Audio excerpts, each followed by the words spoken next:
That's dead.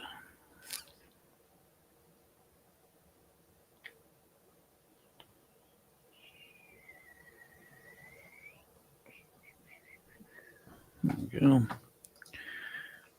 right. I gotta get that fixed.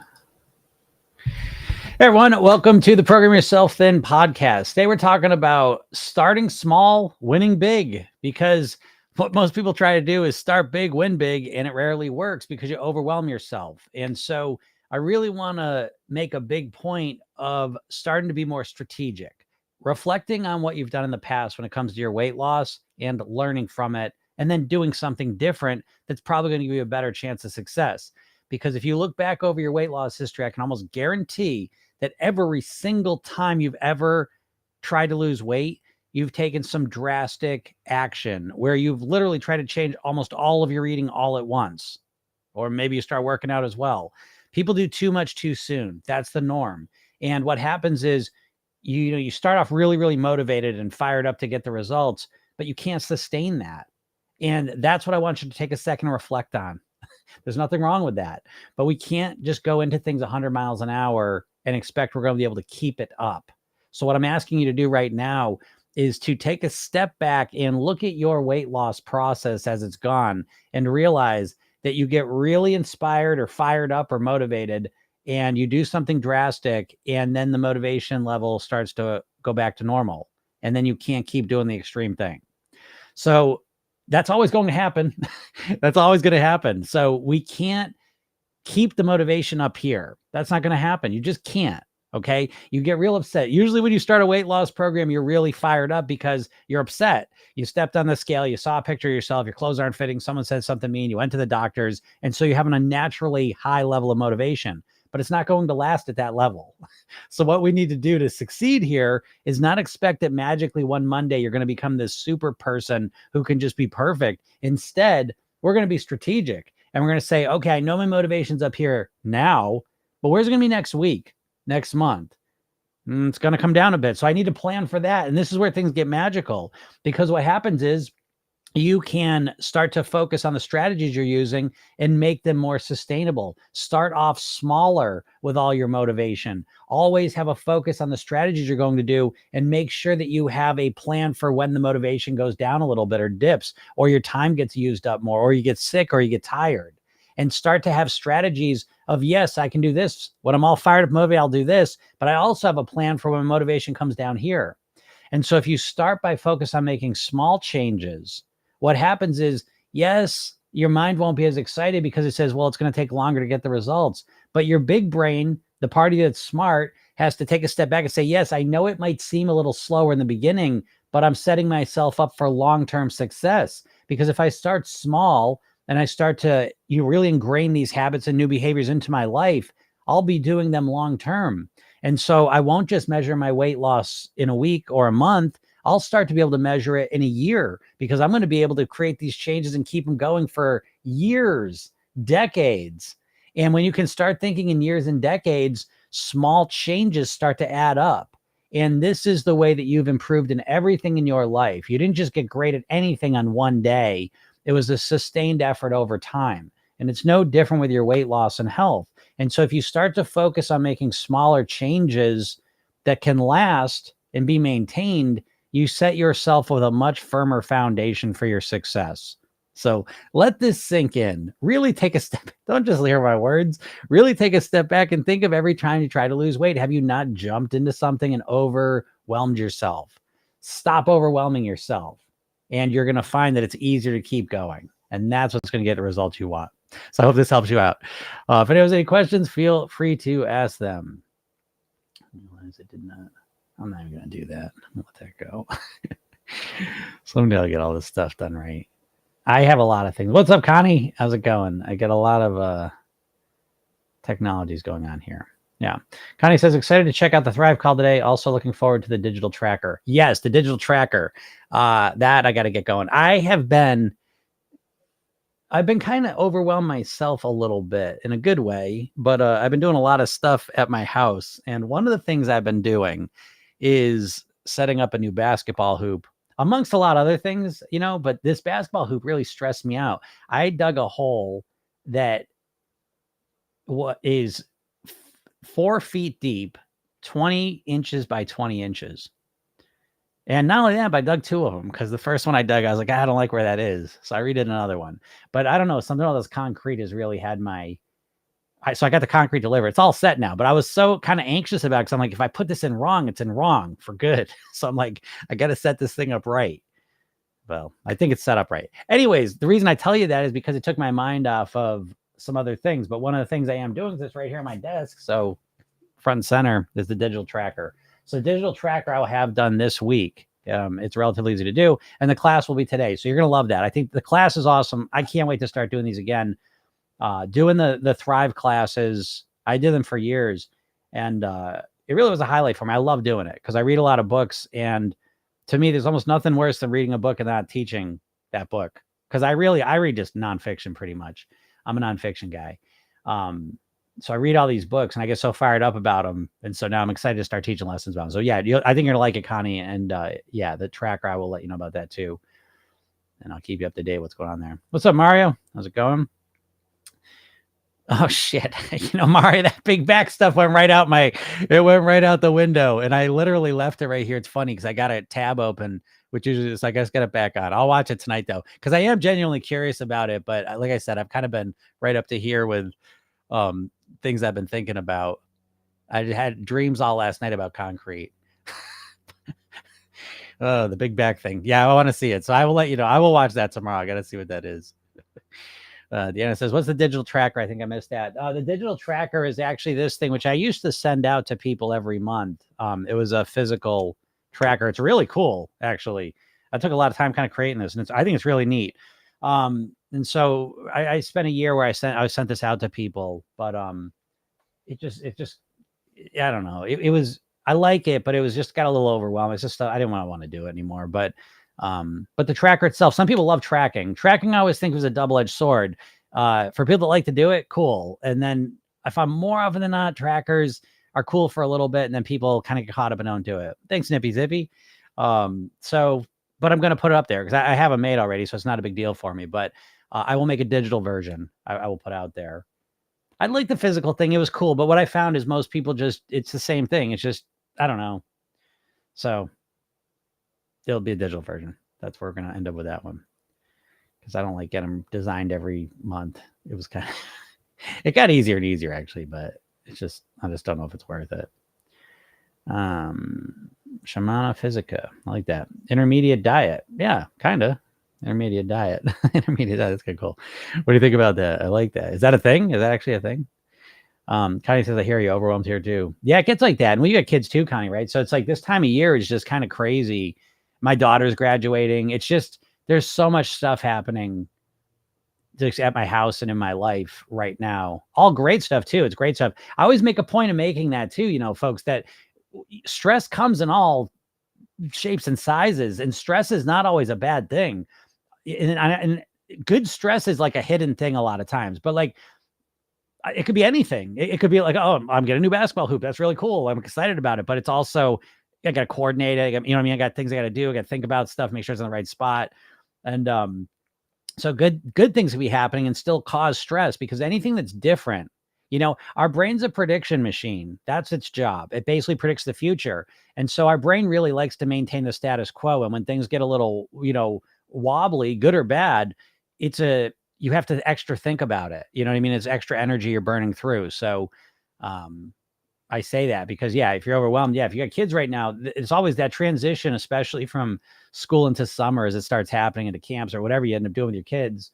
It's just a whole other thing. So that's just one more piece of it. But yeah, it's overwhelming times for a lot of people, and that's why I always say, to me, and I'm reading a book on Ozempic right now. It's called Magic Pill. I'll let you all know about that as I read it. I literally just started this morning. But man, I'm excited to read again. I have not been reading for probably the past month, and that sucked. I didn't like it. So I'm glad to be back with that. But again, with the Ozempics and just that medicine, talk about like just weight has been completely disembodied from everything else it's connected to. And I always say, like, it's like, oh, well, you shouldn't smoke because your teeth are going to be yellow. And so, well, if that was your main reason you didn't want to smoke, well, we got whitening toothpaste now, so don't worry about it. Now you can smoke.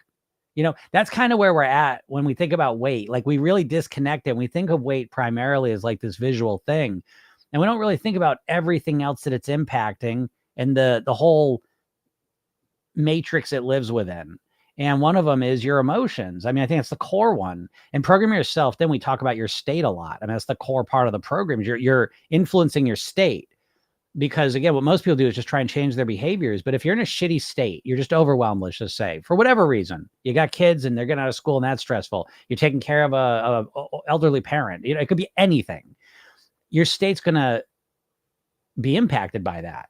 And so, yes, like most people dieters just, oh, how am I eating? I'm stressed out. My eating's gotten shitty. Well, okay, that's one level of it. But how about the fucking part that you're stressed out? Do you know what I mean? Like, how about the part you're not sleeping well, and you know what I mean? You're dehydrated and you're stressed out and your mind's going nonstop and you're anxious and tense. Does anyone care about that? Does that matter at all? And it's like, we just gloss over that. And I feel like that is the secret. It's focusing on that piece, because it's like, when we get stressed out, if we tend to go to food when we get stressed, what's happening is we're using the food as the main way that we're managing our stress. And it's not very good. You know what I mean? It's kind of like, it reminds me always like the acid or the heartburn ads they used to have on, where the guy goes to the fair and he's eating all the bullshit and then he gets heartburn and like, oh, I wish I'd done that. Oh, don't worry about eating that. Here's a pill to take this and it makes the heartburn go away. Well, it made the heartburn go away, but the heartburn was there for a reason. Hey, you're poisoning your body. You know what I mean? So we need the signals sometimes, because it's pointing out something deeper that's a problem. And if you look at weight like this, I think it's very helpful, because a lot of times you're overeating out of control because you're a stressful mess. Like, you're just stressed out, anxious, overwhelmed, exhausted, tired. And so fuck your weight. Like, how about, can we go to this level? This is your life, And it's like, it's not that hard. I'll tell you this, and don't get mad when I say this. It's not that hard to go from being really stressed and anxious to feeling less stressed and anxious, to feeling more relaxed and calm. I'm not saying you're going to go from stressed and anxious to just this peaceful monk. I'm not saying that. I'm saying in between those two, it's not that hard to go this way towards the more relaxed calm. It's really not. You haven't been taught it. We haven't been taught in this society. But shit, if you give me 5-10 minutes, I can make you way more relaxed. Way more relaxed. That's it was depressing and enlightening at the same time. When I had my hypnosis office, very quickly I realized, well, the one thing I can absolutely help every single person with is I can help them relax more. And I would find people coming in and say, I've never been this relaxed. Never. I haven't been this relaxed in 20 years. And you're like, Jesus, people are just going through their lives as stress cases. I was too. That was the core of my problem, the emotional stuff, which led to the eating, which led to the weight.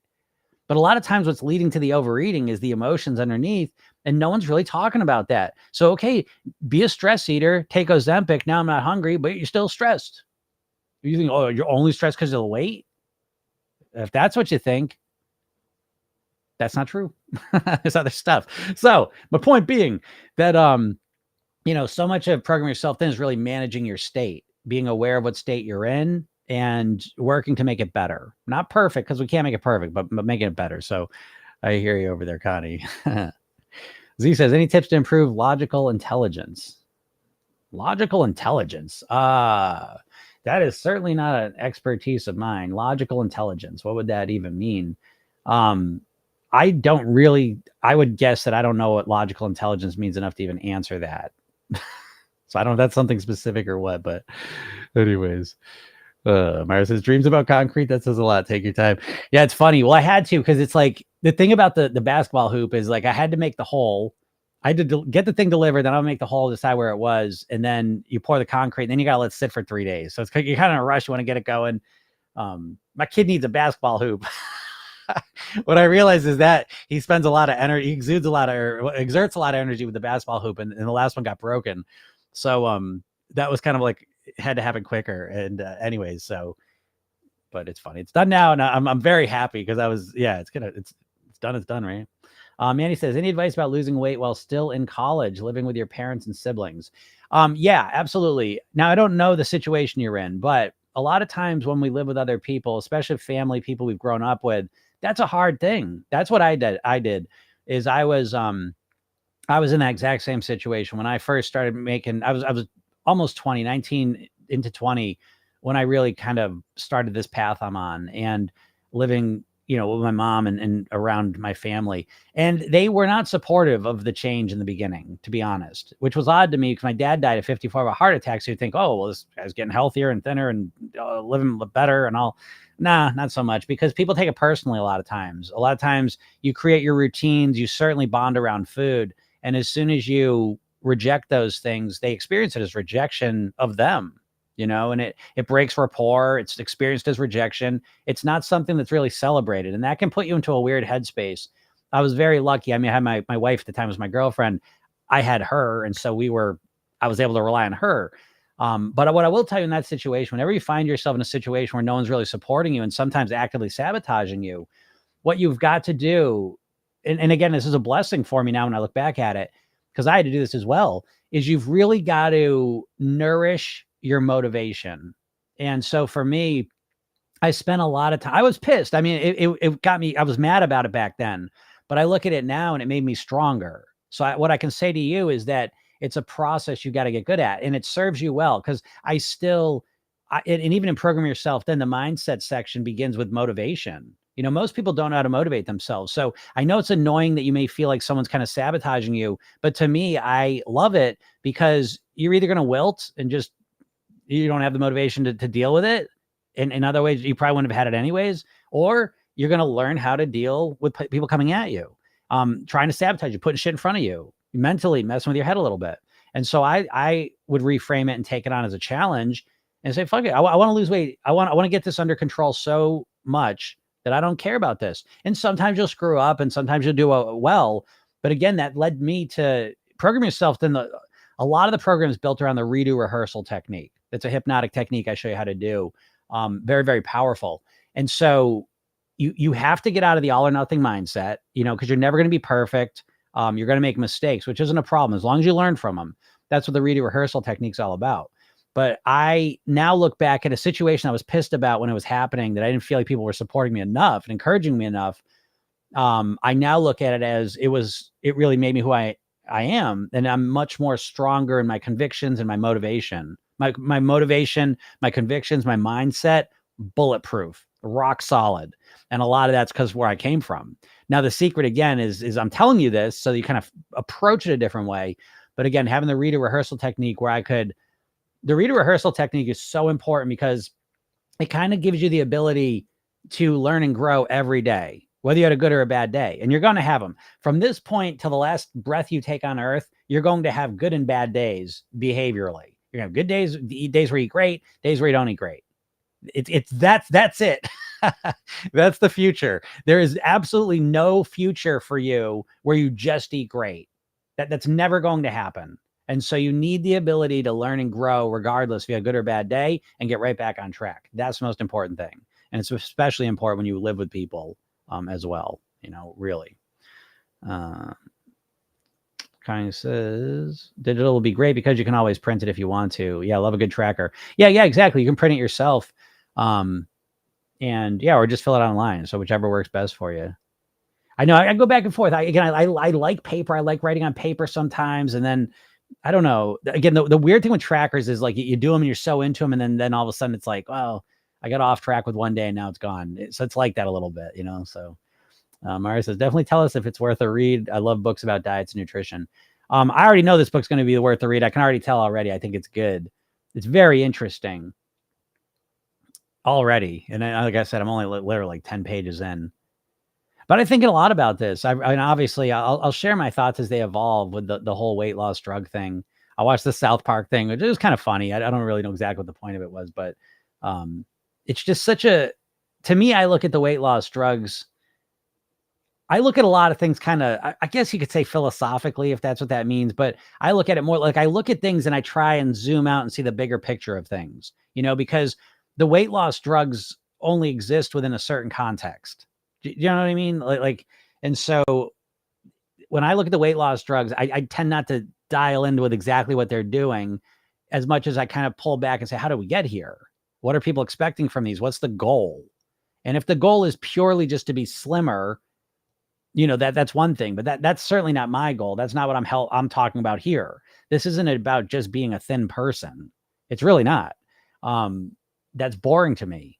I've met people that all they care about is their weight. And I said, well, Jim, you talk about weight 24 hours a day. That's all you care about. No, I care about using weight as a tool to develop yourself personally. This to me is a personal development program that helps you master your weight, but it helps you do other things in your life too. Be a better parent, be a better partner, be a better entrepreneur, be a better student, be whatever is important to you in your life. It's about being a better version of that and getting your weight under control while you do that as well. And so there's way more context than just, I would take a pill and just lose weight, or I just listen to hypnosis and just lose weight. It's not that either.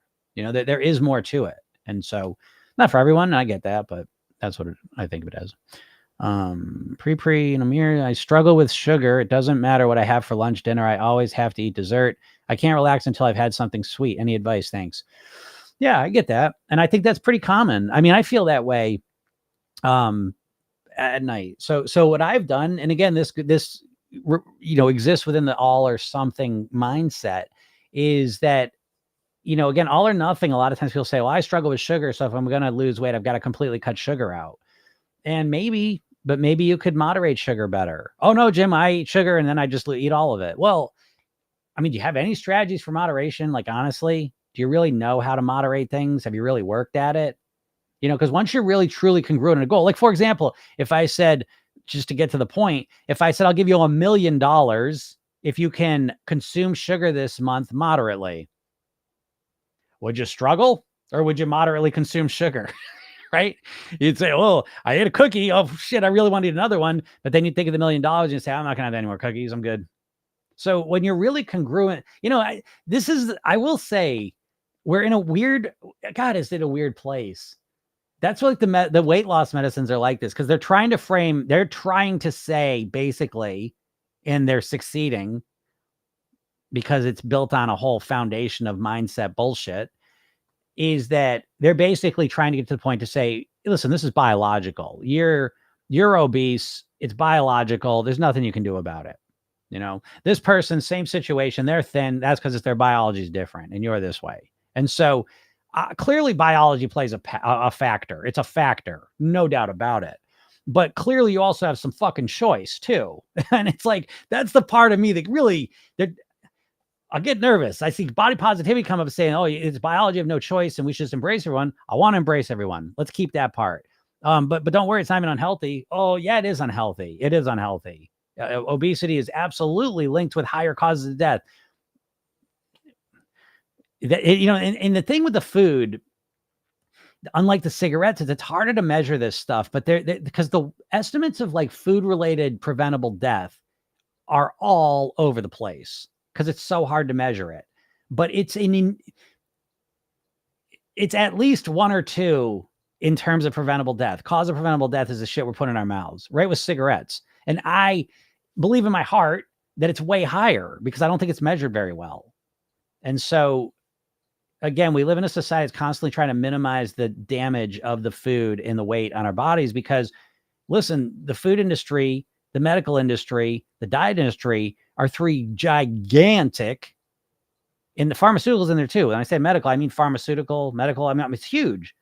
This is an enormous industry, and it all revolves around you stuffing your fucking face with this shit all day long. Excuse my mouth. I was drinking a lot of swear words, but it's like, we don't see it that way. We don't see it that way. We minimize what's going into our bodies, the weight, all that stuff. And people say, well, Jim, I've tried everything. No, you haven't, because I've done this conversation over and over. You've tried some diets, and they haven't worked, but have you tried a real holistic plan? And again, I'm not going to say do the medicine, don't do the medicine. I don't know. How'd I get here? Sugar. I'm talking about sugar. All right. I'm sorry. I got way off track there.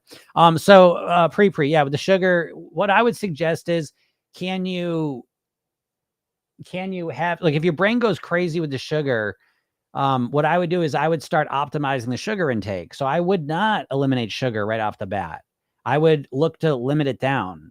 And I see, one thing I know now that you may not know is that I was like that. I was like, I need to have something sweet after dinner. And back in the day, I'd eat some peanut butter cups. And I'd be like, I want some more peanut butter cups. I want some more brownies. I want some more cookies. I want some more ice cream. And it just kept going. And what I have found is that when I eat like two squares of like good ass chocolate, like high quality chocolate, I don't have that forever craving, so you got to understand, like, how are you consuming the sugar? So if you're eating processed foods, folks, and you're hungry all the time, it's because you're eating processed foods. Processed foods are designed for you to be hungry all the time. They don't satisfy you. They're literally engineered in labs by PhDs with chemistry degrees to stimulate you and to not satisfy you. So you experience this endless hunger. So dealing with sugar cravings, to me, my first go-to is not to completely cut sugar out, because I think that's the worst strategy possible. Well, yeah, but Jim, that's what makes the cravings go away. It does physically, but are you going to live a life where you never eat sugar? I don't think you are. And so if you're not, the next step to me becomes, can we moderate your sugar like you moderate alcohol, hopefully? I treat sugar, flour, and alcohol very similar, where I moderate them, because I think I respect the power of these substances. I enjoy doing them sometimes, moderately. And so I go into my sugar consumption with that attitude, first of all, and then I go in with strategy. And some of the strategy I have is that I've found that higher quality desserts with realer ingredients are more satisfying than processed desserts. Peanut butter cups, I eat 2 of them. I'm like, that wasn't even that great. And then 5 minutes later, I want more of them. When I eat the high quality chocolate, it's just more satisfying at a deeper level. Will you feel that? I don't know. But have you tried it? So I start there, and I would start with a more congruent goal, if you could do it, would be that I will eat sugar more moderately. And maybe you don't think that. A lot of dieters are stuck in the all or nothing mindset, where the only thing they think of is black and white terms of, well, if I eat sugar, I eat pounds of it. And if I am going to succeed, I can't eat any sugar at all. Well, and now you're screwed, because there's sugar in everything. I don't think you're going to want to live a life where you eat no sugar. Most people don't want to do that. And so, but it's healthier. Well, who gives a shit? The healthiest thing is not how you're making your decisions. I don't want to be the healthiest person I can be, and I bet you don't either. And there's nothing wrong with that. But start your conversation off at that point, instead of thinking that the ideal is that you never consume sugar again. Because I don't think you're going to do it. I don't think you want to do it. So I think the first step is getting clear on what your goal is and why, and then starting to experiment with different strategies and see how they work with you. So I know it's somewhat of an unsatisfying answer. Again, I wish I just did what everyone else does with the weight and just tell you what to do. But then I'd be bullshitting you. And I do know that my clients do always appreciate the fact that I have to use lots of words, because there's never a simple answer for this. Everyone's unique and different. And so how you're impacted by things is whatever. And so Previous says, okay, I'll try that. Thank you. And you're welcome. But remember, the key thing I want you to remember is that if you keep a mindset of experimenting, right? So you might try something, it doesn't work, but you keep going with it. You know what I mean? If you look at sugar, with Program Yourself, then we will start with your worst eating habit. And so some people's worst eating habits is, I'm a sugar fiend. I'm eating sugar all day long. Let's get a handle on that. You're not going to get a fucking handle on it in one day. You're going to go, oh, okay, it's Monday. Time to get a handle on my sugar habit. No more sugar. Oh my God. I mean, when people do that, to me, it's just the fucking dumbest. I'm not picking on anyone, because I know that's what everyone does. That's what you've been conditioned to do, but it's the silliest. It's so silly to think you're going to change. Like, if you're a sugar fiend, you think your solution is you start one day and never eat sugar again. Well, that's what alcoholics get cold turkey. Well, it's not alcohol. You're going to eat sugar again. And then what's going to happen? You're going to be binging right again. It's just, I feel like the dieting thing, it's so short-sighted. And that's on purpose, because you want quick results. So it's short-sighted in every way, though, and in a lot of unhelpful ways. But yeah, so you try it. Yeah, today's Monday, right? So it's like, yeah, so today's Monday. And it's like, I love Monday. My favorite calls, I don't really do them anymore, but I used to do calls on Sunday. And Sunday were my favorite days to do like lives and stuff, because it's just so funny, because everyone's getting ready to start tomorrow. And I would say Sunday is the height of people's delusion. I would say, because Monday comes. And Monday comes and that delusion starts, it stops real fast, right? Because it's like, the most popular diets right now is intermittent fasting and keto. Can you fucking imagine 2024 and people are going to try and do a keto plan on a Monday? But so it's like, you've been eating like shit for the last 3 days, right? You're going to start on Monday, so might as well get it out of your system, right? Get it out of your system, by the way. I think is that the funniest phrase ever for like binging on sugar and carbs and processed foods? Like you're literally doing the opposite. You know what I mean? What a funny phrase that is. Like, I just got to get it out of my system. I'm just going to eat all the bullshit. No, you're literally getting it into your system so that by the time Monday comes, you're just raring with sugar in your body and glucose and all this shit. And then you think you're just going to eat great starting on Monday and Tuesday and Wednesday. Does any dieter ever think about Thursday and Friday? Oh my God. This is why I try and tell you. So I don't want anyone getting offended. Here's the point I'm trying to make, though. This is the important point, is that your strategy is so fucking stupid. And it has been so stupid the whole time. Not your fault. Not your fault. You're not a diet expert. You're not a weight expert. Okay. You're just doing what you've been told. And you've been told what to do from all the food companies. But what? Yeah. All the big diets you've been following are all owned by big food companies. Weight Watchers was owned by Heinz. Jenny Craig was owned by Nestle. What's the one? I always say the same thing every time. Atkins Food Products is owned by the company that owns Cinnabon and Auntie Anne's Pretzels. Slim Fast is owned by the same company as Ben & Jerry's Ice Cream. These companies don't want you to lose weight. They want to fill your head with rocks with diet ideas and then have you eat all their bullshit foods forever. And so, again, all your diet concepts are wrong. And I tell you this not to make you feel bad, but to inspire you that it's not you. You're not a broken person. You're not biologically an obese person who can't change. You're a person who has never learned good strategies. You've never learned how to influence your mindset when it comes to weight. You don't even know how to think strategically about weight. What are you talking about, Jim? Because all you've learned is a steady stream of tactics. Every diet is one tactic. One tactic. It's the one thing. It's marketing. I know marketing. It's marketing. They know you're overwhelmed and stressed. So the solution has to be one simple thing. Just stop eating carbs. Just stop eating sugar. Just stop eating for 16 hours. Just stop eating carbs. It's just one thing. Then you turn around on Monday and you're like, oh, turns out all I eat is carbs. I don't know what to fucking eat. I don't know what to do. So you're walking around with a terrible plan and you internalize it and think it's your fault. It's not. You've got a shitty plan. You have no plan. Giving up carbs is not a plan. It's a Hail Mary. It's just a horror. It's a Hail Mary. It's literally a Hail Mary. Hail Mary in football, right? You're down 5 points. You need a touchdown. There's 1 second left, right? So everyone runs down the field and the quarterback just heaves it into the end zone. You know how often Hail Marys work? About as often as diets work. Diets have a 95% failure rate long-term for weight loss. So they are literally the Hail Mary. Literally. Hail Marys might work more often than diets for all I know. But the point is they don't work. They're not designed to work. The Hail Mary, I'll give one last shot. And your diets all are too. So yeah, I wonder how much the diet industry is worth. I've seen numbers 65 billion a year is what I've seen. But again, you got to understand it's all the same companies. That's what I'm trying to tell you all. It's like, I'll give you one more. And I like to say this stuff every day that I can, because you're not seeing things clearly. We live in a world of illusion, And so it's like the diet companies are owned by the food companies. The food companies, who they own by? The cigarette companies. Do you know like Nabisco and RJR Reynolds are literally merged together? Did you know the parent company of Kraft and General Foods is Philip Morris? Crazy, right?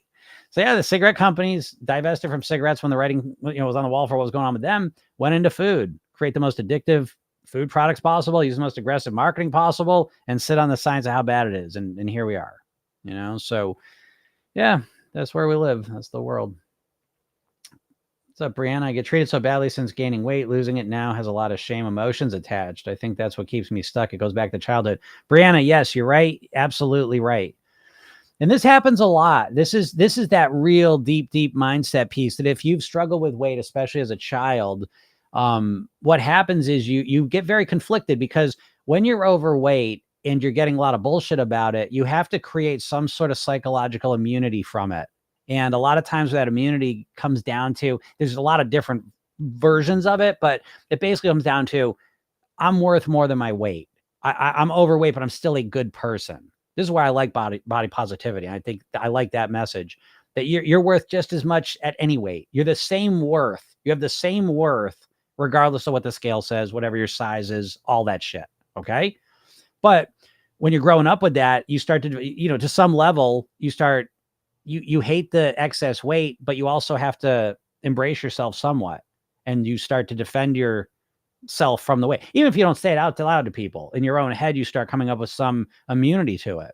And then what happens, you get older, you say, I want to lose weight. But now there's this part of you that's really like kind of identifies as an overweight person that's fought against all this. And now this desire to lose weight starts to trigger all of this stuff here, all this emotion, this shame, and all these other emotions.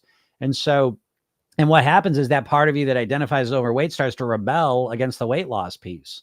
So sabotage you. So a lot of people trying to lose weight are emotionally very incongruent. You got a lot of different wild emotions running around in you that are going in different directions. And this is why one of the emotional reasons you're struggling to lose weight. So, we got to get ourselves congruent with that. This is why you can never lose weight. The doctor tells you to lose weight. Your parents tell you to lose weight. Someone in your life tells you to lose weight. That's never good motivation. Okay. We need to find the motivation that comes from within us. And, that's the real firm motivation, because you hit the nail on the head here. A lot of times, even within ourselves, we can be conflicted. Part of us wants to lose weight, and the other part has been kind of living as an overweight person and defending ourselves from these other parts externally for a long time. And so we got to get congruent where all of us wants to start eating better, healthier, and living as the person we want to be. And so I will tell you, one of the secrets to dealing with that is to not make this about weight loss, but make this a process about being the best version of yourself possible. And that's a nice way to kind of sidestep a lot of the emotional baggage from the weight issues that you've been developing your whole life. One way around that is to stop making this about weight loss, make this about being the best version of yourself possible. That's the big shift that makes it way easier. And it's way easier to get congruent with that, because you got a lot of incongruencies when it comes to your weight. Most of you will. If you grew up overweight, you're definitely almost guaranteed you're going to have to deal with that stuff. Nippy zippy, hippo can zap crazy hormonal emotions, makes you much calmer and less likely to comfort you. Yeah. So Nippy, Zippy says hypnosis can zap crazy hormonal emotions, makes you much calmer and less likely to comfort you. Absolutely. The hypnosis in the program, I always try and say this, that it's not just the things you're hearing. It's not just the suggestions you're getting that make hypnosis really valuable and helpful. It's that it puts you in a very calm, relaxed state. It's a state very similar to meditation. And meditation and hypnosis are prayer, is something, even prayer, even if you're a Catholic Christian, that level of prayer is still not nearly as deep as a meditative hypnotic state. It's in the ballpark though. But it's the point I'm trying to make is that how much relaxation you doing? Watching TV is not relaxation. It's not. I love watching TV too. I'm not judging it, but TV is not relaxation like meditation and hypnosis are. Not even close, because you're watching TV, your brain's going wonky and it's affecting your body. So to truly, genuinely kind of bring your attention inwards and quiet everything down, how often are you doing that? And I know it's not often. And so you've got this roiling foundation, and it's hard to build anything on a foundation that's, roiling. So getting that down is really, I think, a crucial part. Oh,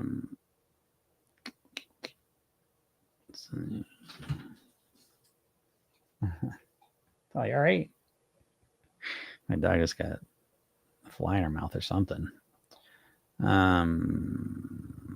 Eric says, I got here late. What's the book you're all talking about? I was talking about new book I just started reading was called Magic Pill, and it's about the weight loss medicines.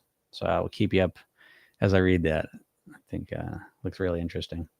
Connie says, can I do a redo rehearsal for a period of time if I missed more than a few days in a row? Yeah, absolutely, Connie. Really, the redo rehearsal is really just about, I mean, we all have a mental timeline in our head, where we know what the past is and we know what the future is. And we kind of all experience a little differently, but we have past and future programming. Right. So the things in the past that have actually happened, you code one way in your mind. Things that are going to happen that you're pretty sure are going to happen, you code a different way. And so redo rehearsal is just kind of two categories of how to program these two different categories. And so, yeah, but you can do it over multiple days. I do that all the time. I will use it regularly. Like where I'll see myself a couple days doing something that I wanted to do. And there's nothing wrong with that at all. So that's a great way to do it. Say it. Bebek says, hey, Jim, what's your opinion on eating 200 calories a day and puking what you eat right after you eat it? Wow. I ask that question a lot. My opinion on that is that, I mean, I don't know. What's my opinion on that? You'd probably lose weight for a little while. And then you would gain it all back. Or you keep doing that. Well, I mean, how you if you consume no calories, how long is a person going to live for? So my opinion is that it would be a really short-term strategy. I'm not a big fan of short-term strategies. And I know you're probably being, you're trolling, but I'm glad you asked that because I want everyone to see that question. And what's the difference? Whether you do that or whether you do fucking keto, really, you're not going to do it long. So again, I don't care about anything short-term, how extreme it is to less extreme. If it's short-term in nature, I don't see the point of it, unless you got to fit in a dress this weekend, maybe, but I'm talking about really long-term weight mastery, living at your goal weight. Jordan Jr. said, you said in one video to think, how will I feel after eating this? And that works so well for me. How will I feel physically, emotionally, etc.? It gets rid of mindless eating. Yeah, exactly. That's really probably one of the main things I help program into my clients is exactly that. To get, we all think there's 3 phases of eating. There's anticipation, consumption, and consequence. In our entire lives, the food industry has focused us on anticipation and consumption to the tune of thousands of ads every single day of your life. You've seen food ads that are focusing on the anticipation and consumption of eating. And when we start focusing on the consequence, which is real, by the way. So it's not just, I don't know. I find sometimes people have a problem with this technique and they think like, oh, it's disordered eating. Someone would have to explain that to me. I do not know how it's disordered eating to be thinking about the consequence of the food that always follows.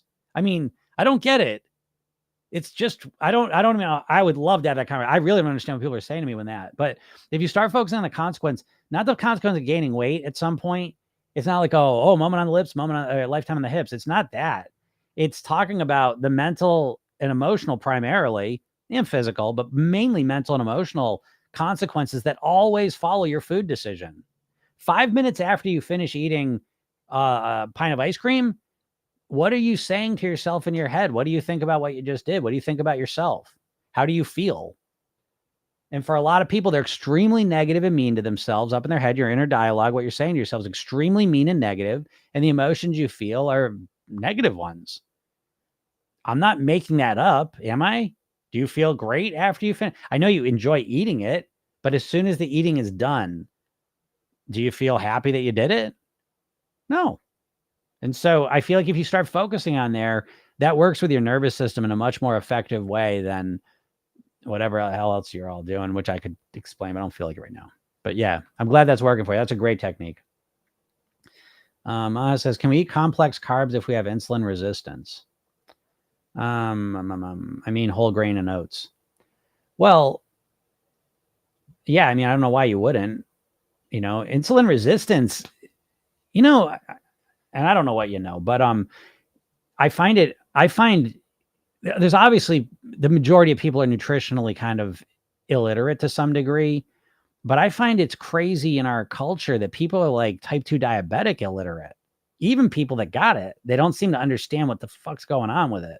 So can you eat complex carbs if we have insulin resistance? Now, I'm not an expert, I'm not a doctor, okay? But to me, that would be the ideal thing to be eating. Now, that being said, let me just make clear, I've worked with a lot of people. I've done almost 6,000 private weight loss sessions. I've been doing this for 20 years. And so one thing I say above all else is it's crazy the spectrum of responses people can have to the same thing. So what I say to you, if you are type 2 diabetic and you eat oats or whole grains, check your blood sugar. Because I don't know, man, it's crazy how things are so different for people. But that being said, what you really want to avoid as a type 2 diabetic and what leads to insulin resistance is the constant spiking of glucose. We don't look at it this way. I was saying this the other day. It's like, if someone has cirrhosis of the liver, the first thing in your head is they're probably abusing alcohol. Thanks, Odin. They're probably abusing alcohol. That's what we thought. I mean, we even got non-alcoholic fatty liver disease now because all the sugar, but let's put that to the side for a second. But when you hear cirrhosis of the liver, your paradigm of that is that they abused alcohol and that's the result of that. When you hear type 2 diabetes, it's almost, they're trying to change it. It's almost like an age-related. Well, you just got older, you got type 2 diabetes. That's almost never the case. Type 1 you're born with. That's a lifelong thing you don't have much control over. But type 2 diabetes is basically a lifetime or half a lifetime of constantly spiking your blood sugar levels. Spiking your blood sugar levels is extremely unnatural. Like if I dropped you off in the woods, you're not going to spike your blood sugar levels unless you find a beehive and eat all the honey in it.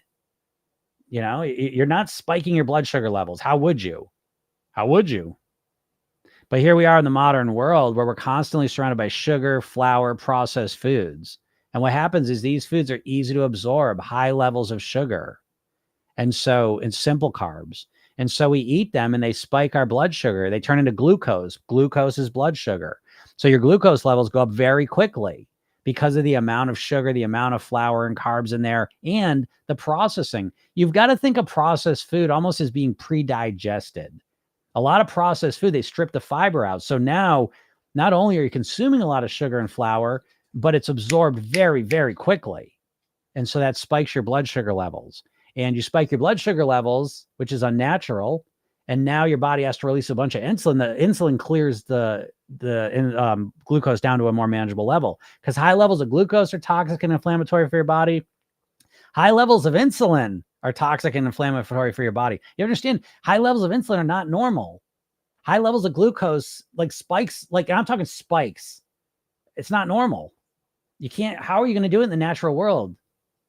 You eating blueberry muffins and cakes and cookies and ice cream. So, the whole grains and oats, they're more whole food. So it takes longer for the glucose to be released from that food. Again, natural whole foods come in a food matrix that's natural.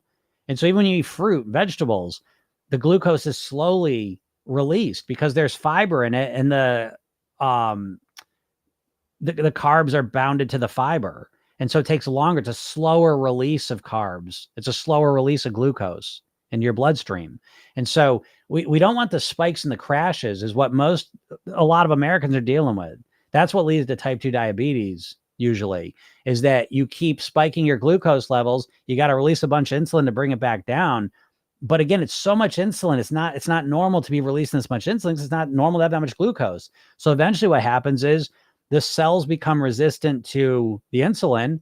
The pancreas it can't produce enough insulin. And so it starts tapping out. This is why people add insulin. Type 2 diabetes need insulin because their pancreas stops producing so much of it. But again, you don't even think about it this way probably. Maybe you do. I hope you do. But a lot of diabetics don't think of it this way. And you're systematically taught to not think of it this way because really, for most people, type 2 diabetes is a disease of overeating, specifically carbs, sugar, processed foods. A lifetime of spiking and crashing your blood sugar. Because you can spike and crash your blood sugar, 4, 5, 6, 7 times a day? Easy. I used to do that 6, 7 times a day, every day. Thank God I stopped. But it's like if I did it for another 20 years, 30 years, yeah, of course. Just like if I keep drinking every day. But we don't think of it that way. Don't you think there's a reason why? It's weird too. But don't you think, again, love medicine, but we have it's built on treating the symptoms, not on finding the cure. This is why you don't think of it this way. Because again, they would rather have you, I mean, shit, that's where the weight loss drugs came from, type 2 diabetes, but they love managing the disease. They don't want you to cure it. That's why when you get type 2 diabetes diagnosis, you're not getting a diet intervention. You're getting a medical intervention, a prescription intervention. And that's the world we live in. And I don't give a shit. It is. It fucking 100% is. Give me a break. So it's up to you. And it's hard. It is hard. It's hard to break free of the trance of this culture. But it's up to you. It's your life. This is your life. How long you're going to live, your quality of life while you're here. That's up to you. And it's an uphill battle. You're not set up for success with it here. Nope, you're not. You got to fight. I don't know. I don't wish it wasn't this way. What do you want? But it is. Say it. What a weird thing. What a weird thing in the world to just be like, write the same stupid question like 500 times. Like, what a weird world. Kevin. What's up, John? I'm doing good. I'm doing good until I see the same dumb question 500 times. I need some secrets on how to stay consistent with exercise. All right, Spider Lily, I'll give you the biggest secret of all to stay consistent with exercise is to have a couple different plans for your exercising. Don't just have a plan A when it comes to exercising. And that's what I find most people do. They got their one intense plan they're going to do. I'm going to do it every day from now on. I'm going to do this for 3 months. And it's going to be amazing. 3 months from now, I'm going to look amazing. Probably not.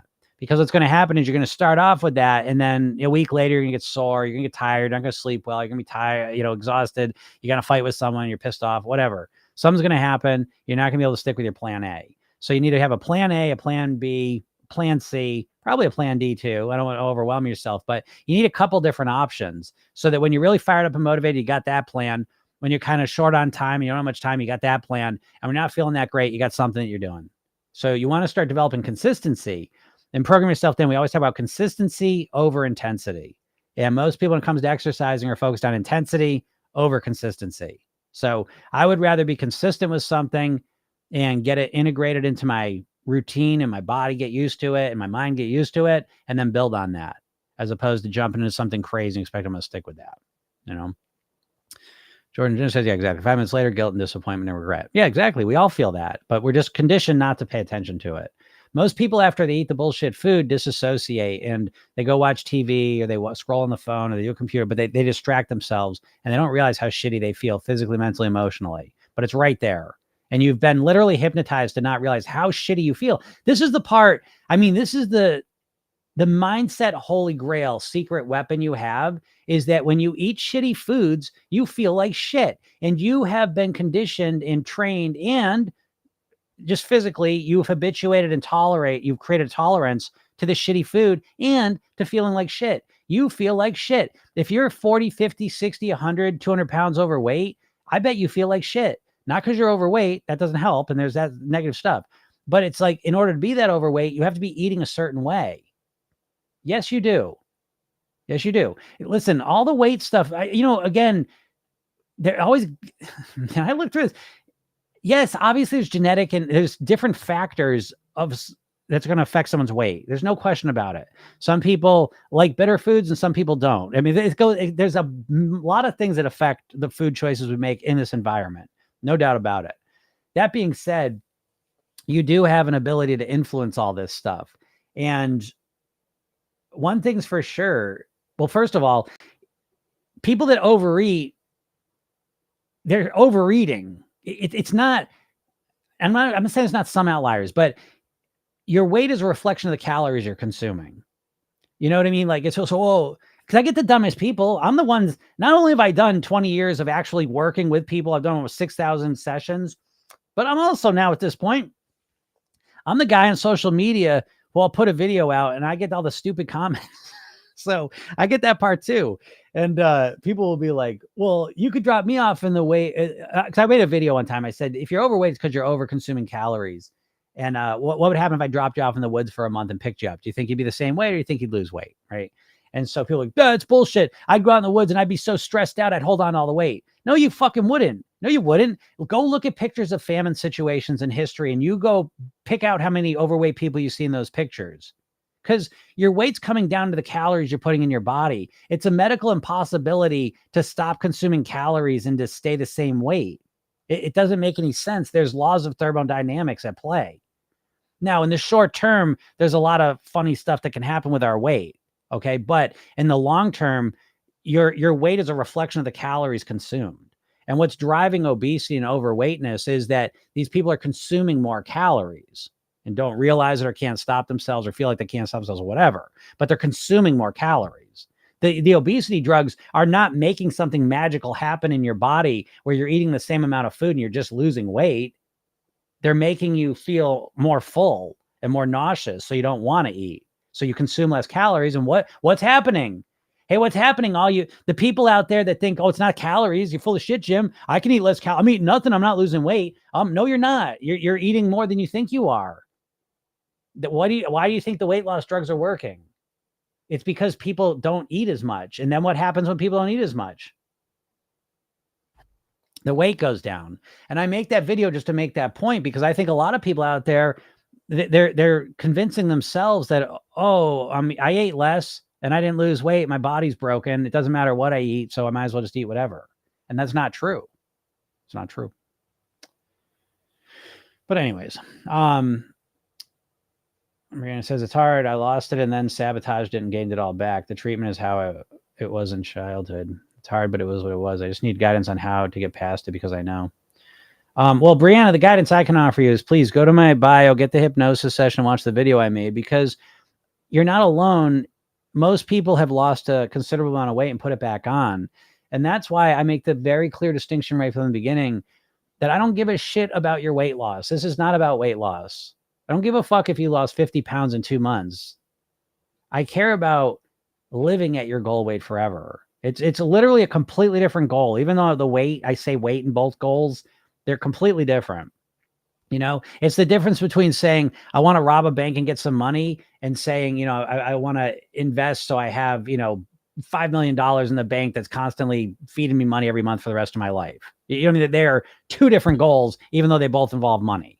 And I'm saying the exact same thing with weight. And you have been trained to think very short term with your weight. So Brianna, I already know that when you lost the weight, you did something extreme that was difficult. You stuck with it. You were focused and motivated while the weight was going down, and then you couldn't keep it up. You didn't sabotage it. You know, and this, you know, believe me or don't, I know a lot of people don't like when I don't really vibe with this explanation, but people say like, oh, I sabotage myself. And I don't think you ever sabotage yourself. I think you've got shitty strategies. And so let's go to the example, right? Someone says, well, Jim, I lost 100 pounds on keto and then I gained it all back. I sabotaged myself and gained it all back. I don't think you sabotaged yourself, because I think the keto tactic was a shitty one from the start. And that following that really rigid, inflexible keto plan, you had to give up the excitement of the food for the excitement of watching that scale go down. And while you lost weight on that really strict keto plan that you hated the entire time and didn't feel that great doing, you put right out of your mind because you were so fixated on the scale and how it was going down. And as the excitement of, I'm going to get to my goal weight and everything's going to be magical. And then you got to your goal weight and realized everything wasn't magical. You're still stressed sometimes. You're still pissed off. You're still not happy with how you look. And now you found that the motivation to follow this really strict, rigid plan wasn't there. And you started eating more. So to me, that's not sabotage. That's a shitty strategy. That keto plan took 100% focused goal thing and watching your weight go down simultaneously, because that was what you focused on. That's what you got addicted to almost. And then once the weight loss stopped, your motivation to be able to do something so extreme disappeared.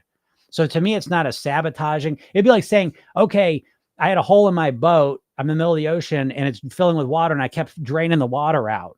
And eventually I sabotaged myself and stopped draining it out. Well, yeah, because you got exhausted and you couldn't keep doing it.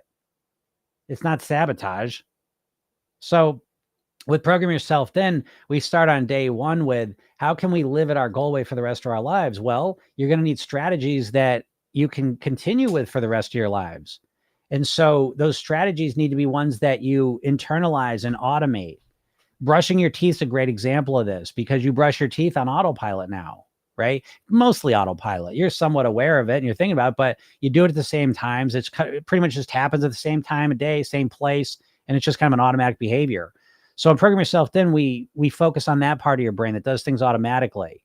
And so the weight loss may be a little bit slower than doing a keto or some other crazy thing, but you're doing it in ways that are sustainable and you're able to follow forever, especially once your weight gets to where you want it to be and the weight loss phase is over. Because most people trade the excitement of the food for the excitement of the scale going down. But if you need a lot of excitement and focus and motivation to follow your strict plan, it's not set up for long term. So I'm going to assume that's a little bit of your story, Brianna, because it's a common one. Yeah, Brianna says, I can do it. I've already done it. It's the inner child being upset this is society. I don't think it's just that, Brianna. I think I can almost guarantee you had a shitty strategy. I can almost guarantee it. And so I don't know if you wrote here, but please write to me what you did to lose the weight. I can almost guarantee I'm going to hear keto, intermittent fasting, track calories. I bet one or three, all three of those things. But let me know what you did, because I don't disagree. That's the inner child stuff. And that's definitely a part of the whole thing, no doubt. But it's also strategic. I always say the path to mastering your weight is two things. It's getting your mindset right and getting your strategies right. And so when you talk about the inner child piece, that's a mindset thing. And strategically, I bet you did some extreme unsustainable strategy. So, and again, this is most dieters. You're fucked from start to finish because your mindset's a mess. Your mindset is a complete and total disaster, and you have no idea how to fix it. Again, who'd you possibly learn mindset for weight work from? I ask this every day. I've heard two people in all my times of asking, two other people, and they're relatively small time anyways. There's no one on a big level that you're learning mindset for weight loss, you know? And then the strategies, you never think to learn strategically with your weight. You never use strategies. Your entire weight loss is built around one tactic. And sometimes you combine the tactics. Sometimes you do keto while you intermittent fast, while you track everything. Okay. But those are just three tactics. I'm talking about strategy that lasts. It's bigger. But Andy says, you really have to do the hard work and work on your inner self. Start healing yourself. Yes, it's true. Healing your inner child is the most rewarding. Yep. Your inner child deserves to be loved and healed and have a good life. It's true. Mara says, I think people hate everything that's even similar to disordered thinking, and those are the same people. They say eating chocolate and snacks is fine and healthy. Nope, true. Yeah, Brianna says, I'm in therapy. It's very hard because I started treating myself the same as these people do. Yeah, very true. I mean, I'll just touch on this real quick, but in Program Yourself, then one of the things we do, as you go deeper into the program, I explain this explicitly, but one of the aspects of Program Yourself that I think is really cool is it takes into account in transactional analysis, which is kind of a 70s modality of healing. They're the ones that had like the child, parent, and adult voice in our heads. These are ego states we all have. And so a lot of us, when it comes to weight loss, you're really stuck in a child-parent dynamic, and specifically a pig parent, the very disciplinarian, kind of the asshole version of your parent, if they're disciplining you and you didn't like it, but you've internalized that now. So inside your head, you really have like a childlike voice, which again, and everything's good and bad. So the childlike voice wants to lose weight, but it's very naive. And you're like this, right? I mean, with your weight loss, you're so naive. It's weird because I know if you're listening to me, I know you're an overthinker. I know you're a thinker, logical, overachiever, perfectionist. But when you look at your weight loss, honestly, your weight loss tactics are so childlike. Like you're like a child. You're like, oh, okay, Monday, I'm just going to completely change everything and I'm no more carbs. And it's like, that's such a like one note, inadequate attempt to try and solve this very complex, holistic problem, but whatever. So the childlike thing is very naive in that way. So I'm gonna lose 3 pounds a week. And it's just very naive and silly in that way. And then the flip side, it's also that rebellious part of you, that sabotages you as well. And as soon as you start eating better, starts feeling like pouty and all the rest of it. So, but then there's the pig parent voice, which is really the big villain in the story. And again, you could have great parents and they could still be the source and inspiration for this shitty voice in your head. But you now have this voice in your head that is constantly just picking at you. And it's awful. It's an awful, mean voice. And it's in your head 24 hours a day. And it's literally hypnosis. And it's driving you to be overweight. And you don't realize it. So a big part of Program Yourself then is developing the adult voice. Because the adult voice ends up, I call it the adult voice, the coach voice. The coach voice ends up overseeing these two and managing their relationship so it works better. Because the parent's trying to do something deep down. The parent wants better results for the child, but is not good at articulating how to do that. And so it uses punitive, aggressive, angry, biting comments to try and motivate the child to do the right thing. And it ends up that method ends up being the fastest way to run to the fucking cupboard. So it's just this whole like dynamic that's going on. You don't have to understand all that, but that's what's a big part of what's going on in your head right now. All of you. If you're not Program Yourself, I guarantee it that your primary internal reality is this conversation between the child and the parent, and the parent, will be like, see, I told you couldn't do it. You didn't get, look, you wait. And it's mean. Oh my gosh, the meanest voice. And the child just feels bad and you feel discouraged and frustrated. But then again, turns around and just wants to do some childlike things to make it better. So anyways, but yeah, in programming self-then, it's a huge core part of what we're dealing with, and I feel like no one deals with that,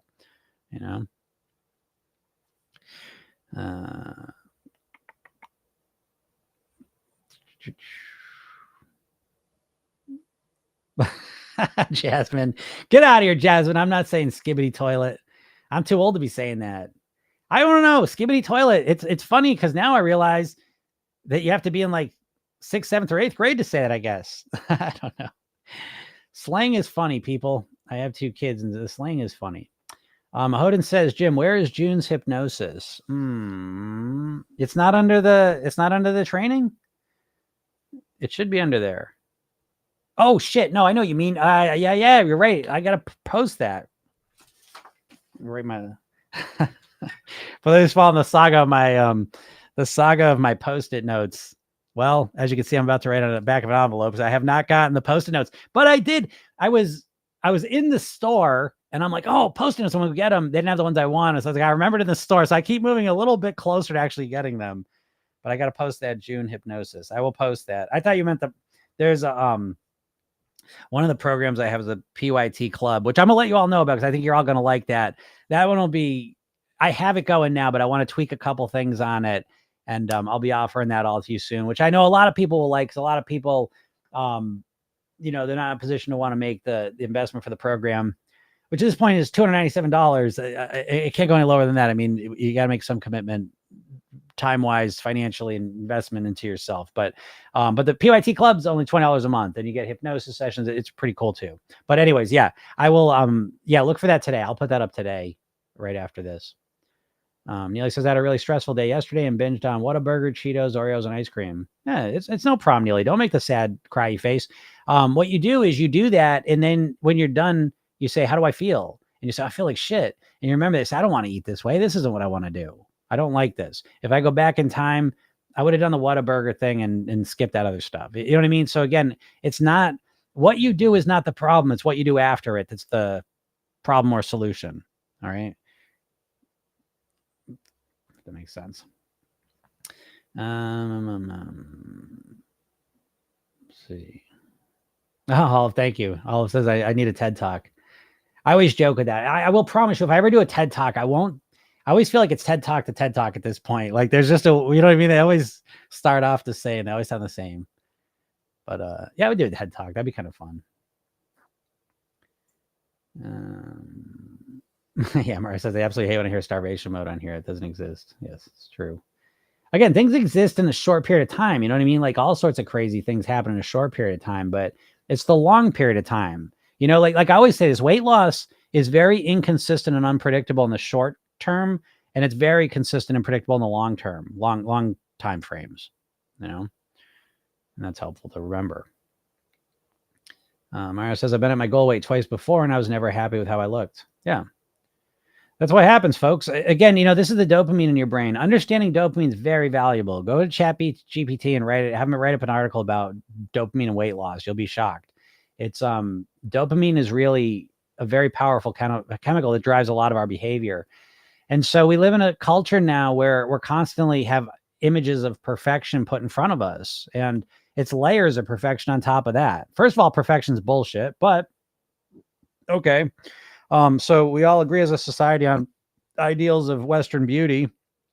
And so you see these people that are genetic outliers, and then their whole lives are about looking a certain way. So they might be getting plastic surgery or, things going on. And then they're photoshopped on top of that half the time. So we are always seeing these ideas and say, I want to look like that. And then we get down to our goal weight and we look in the mirror. I always joke, this is my joke, is that I can't diet myself. I can't diet enough to look like Brad Pitt. You know what I mean? Like there's no amount of weight I can lose to look like Brad Pitt. So it's like at the end of the day, it's still looking like me, and there's always going to be shit that you don't love. There's another story I always tell. There's one of the people I had certified as a program yourself thing coach. She had been a professional bodybuilder, like competitive. She would go to competitions and compete. And I said, what was it like? I'm like, what was it like the second before you're about to walk on that stage? I'm like, that is that moment. You know what I mean? Like who the hell dedicates their whole life to this moment, where, everything's geared right up to this, literally this 20 minutes on stage. I said, what was it like to look at yourself in that stage? She goes, I just noticed more flaws. You know what I mean? So it's like, it never ends. I always say this about weight mastery, that there's really two things you need to figure out to master your weight. One is action. You got to take action to get the results. The other one's acceptance, because you're never going to look as great as you want to look. Like you'll be happy with how you look for sure, but there's always something more. That's the dopamine. The dopamine is the grass is greener chemical. There's always someone that looks better, someone to get better hair, better body, better butt, better. It doesn't matter. It never ends, and it's never going to. You can't lose enough weight to be perfect, because perfection doesn't exist. So some part of this process has to be coming to peace with yourself and accepting who you are.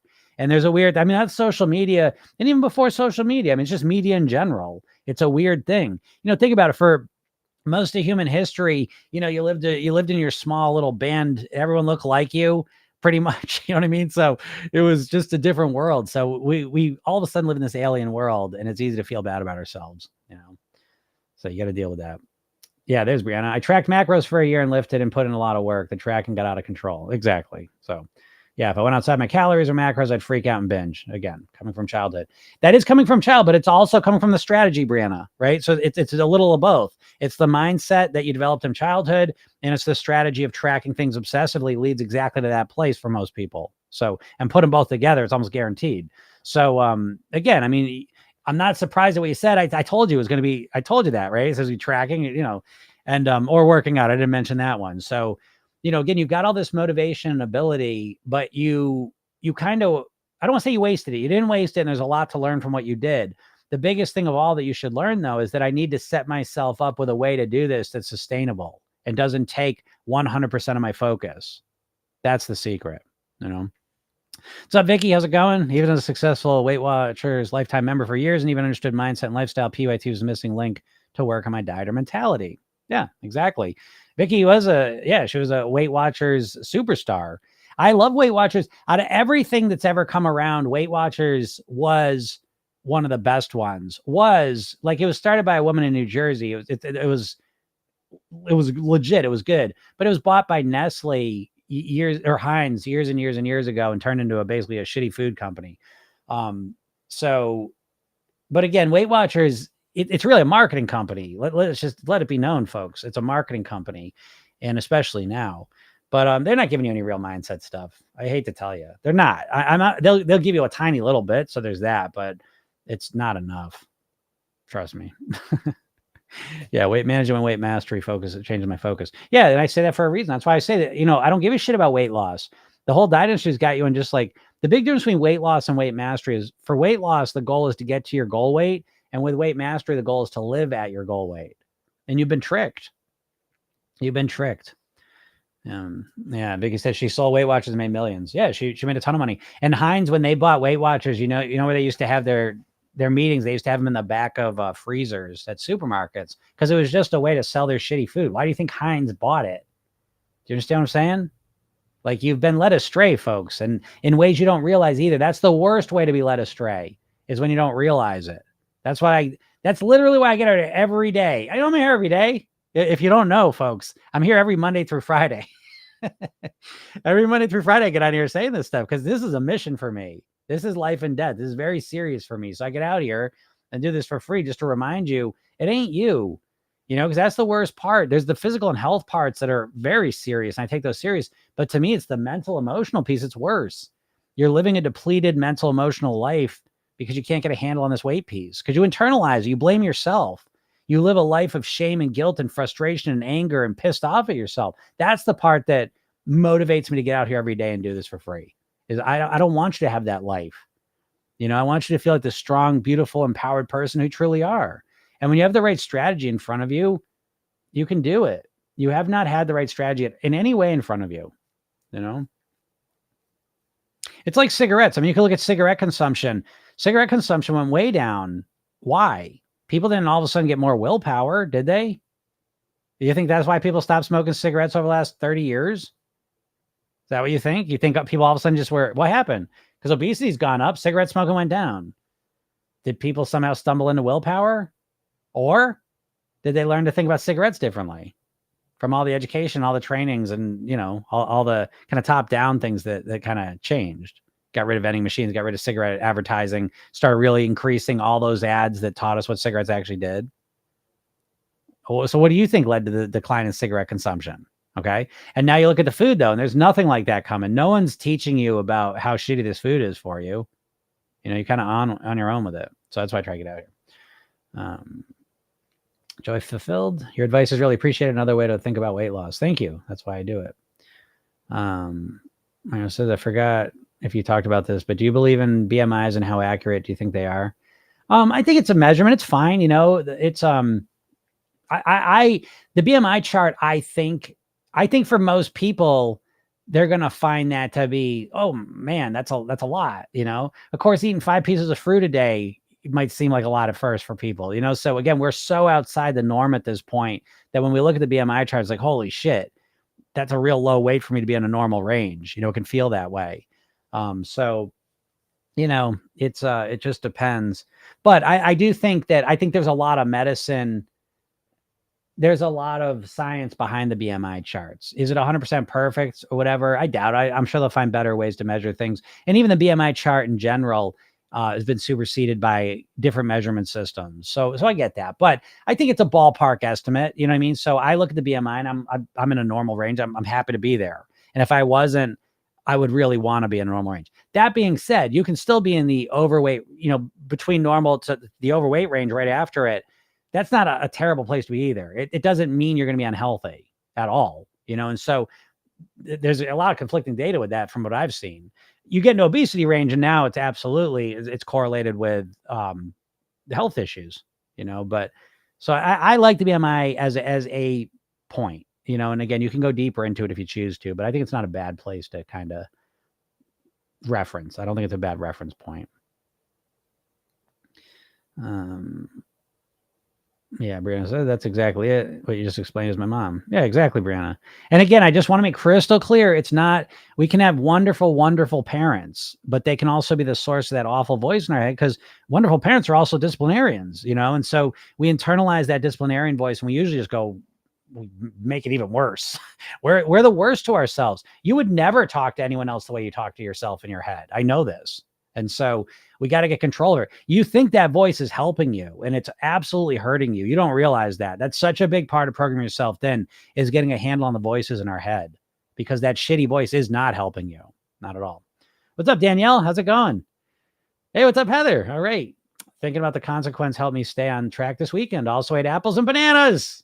Heather, yeah, you're going to be, Heather, for you, I know the situation you're in. Once you open the door to the fruits, I think you're going to realize that was the missing piece. You know, it's like, is everything a conspiracy? Ugh.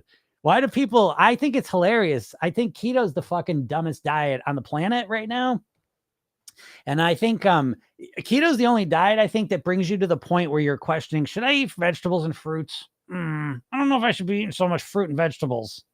You know, it's like, man, is keto a black as white world? You know, but I find a lot of people that are worried about eating fruit, it's this thing. It's just in the ether, you know? And so it's like, oh, worry about the sugar.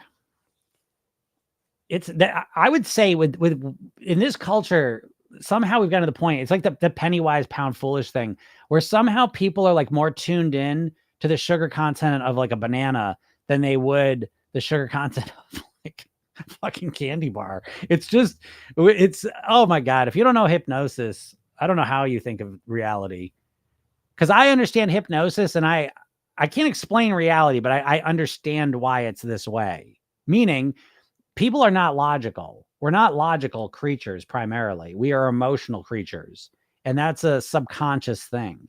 And so we just associate things together and live by those associations. Whether they make logical sense or not is irrelevant. And that's one of the things, diet weight-wise is one of those things where people are more tuned into worrying about the sugar in their fruits and vegetables than they are in processed foods. But anyways, that's a digression. I don't mean that at you, Heather, but I'm glad that you found the apples and the bananas. It says, exactly, Jim, I was ready to look like Brad at my goal weight. My expectations were so high. Yes.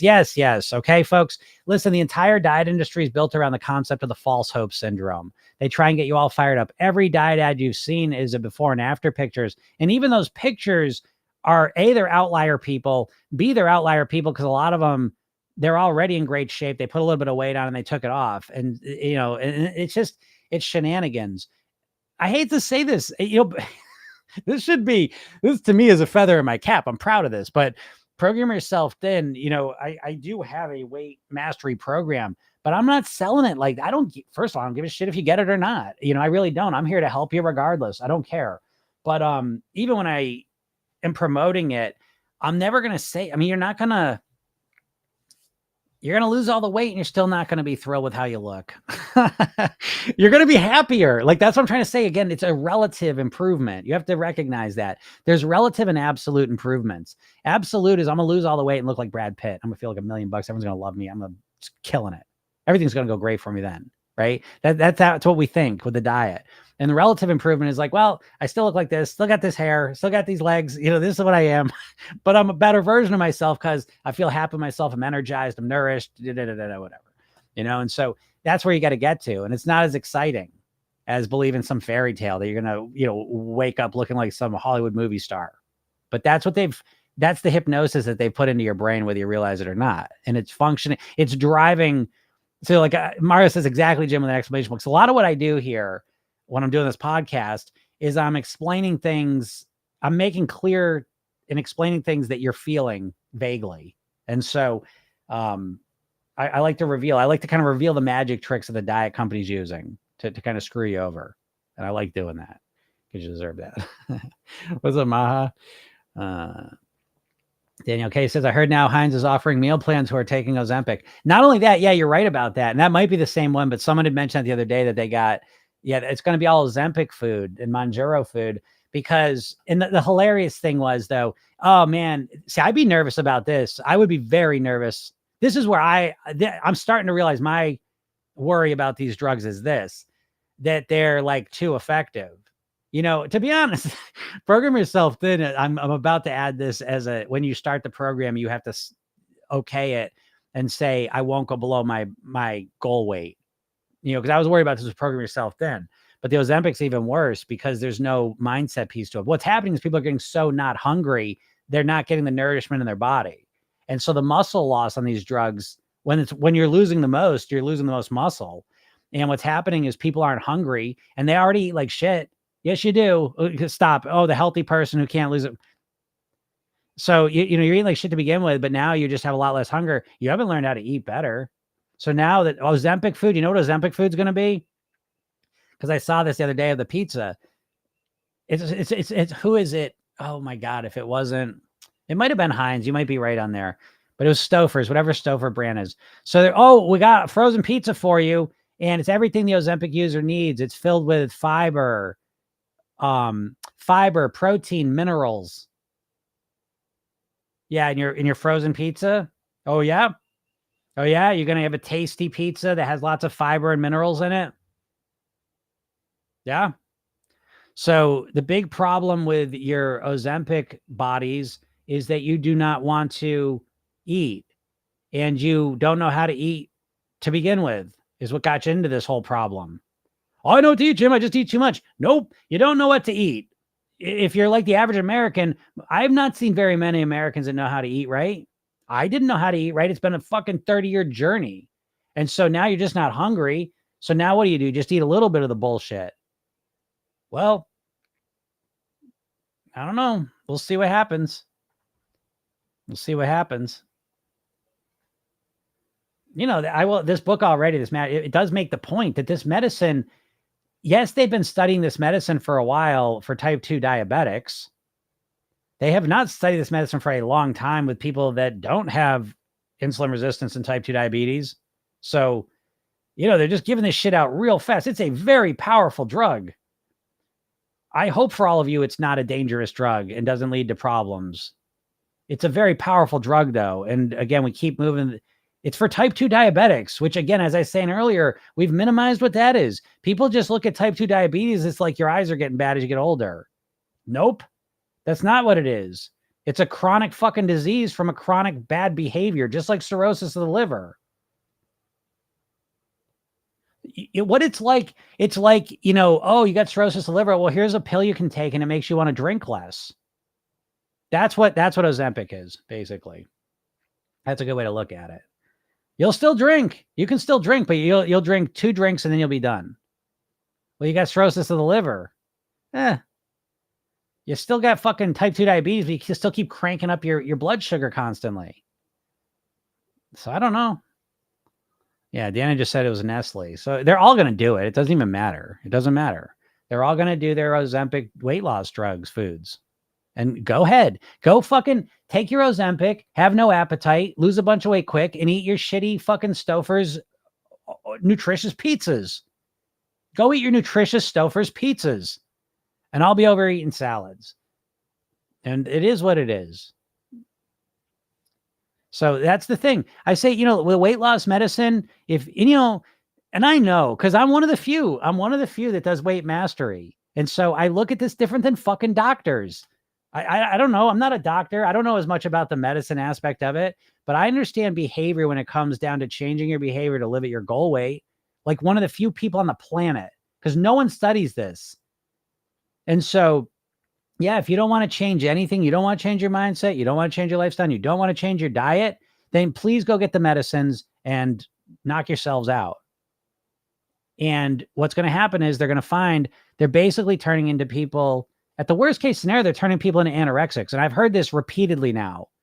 I'm a central spot for weight. So I get stories, people send them to me. And I've heard these stories a number of times. Someone wrote to me about how their mom had to go off from quick. I'll look it up. I don't want to paraphrase it. I don't want to forget this. I want to read what she wrote.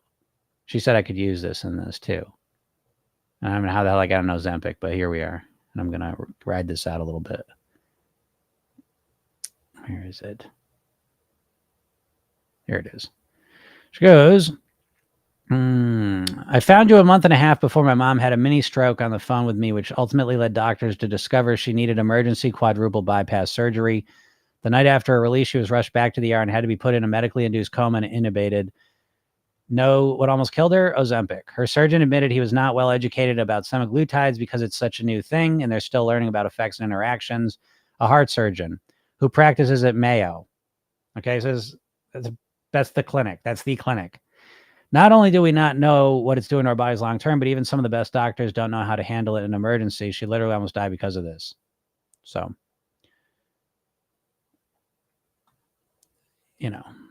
take it for what you want, because we're all going to believe what we want to believe, So it's like, if you convince yourself you want to do it, you're going to do it. And that's how it's set up right now. You'll never believe better things about these drugs than you do right now, because it's basically what I just read. It's expected to be within the next 10 years, it's expected to be a $200 billion industry. 20 to 30% of the people, this was England, they're saying 20 to 30% of the population in England, they're expecting to be on this drug.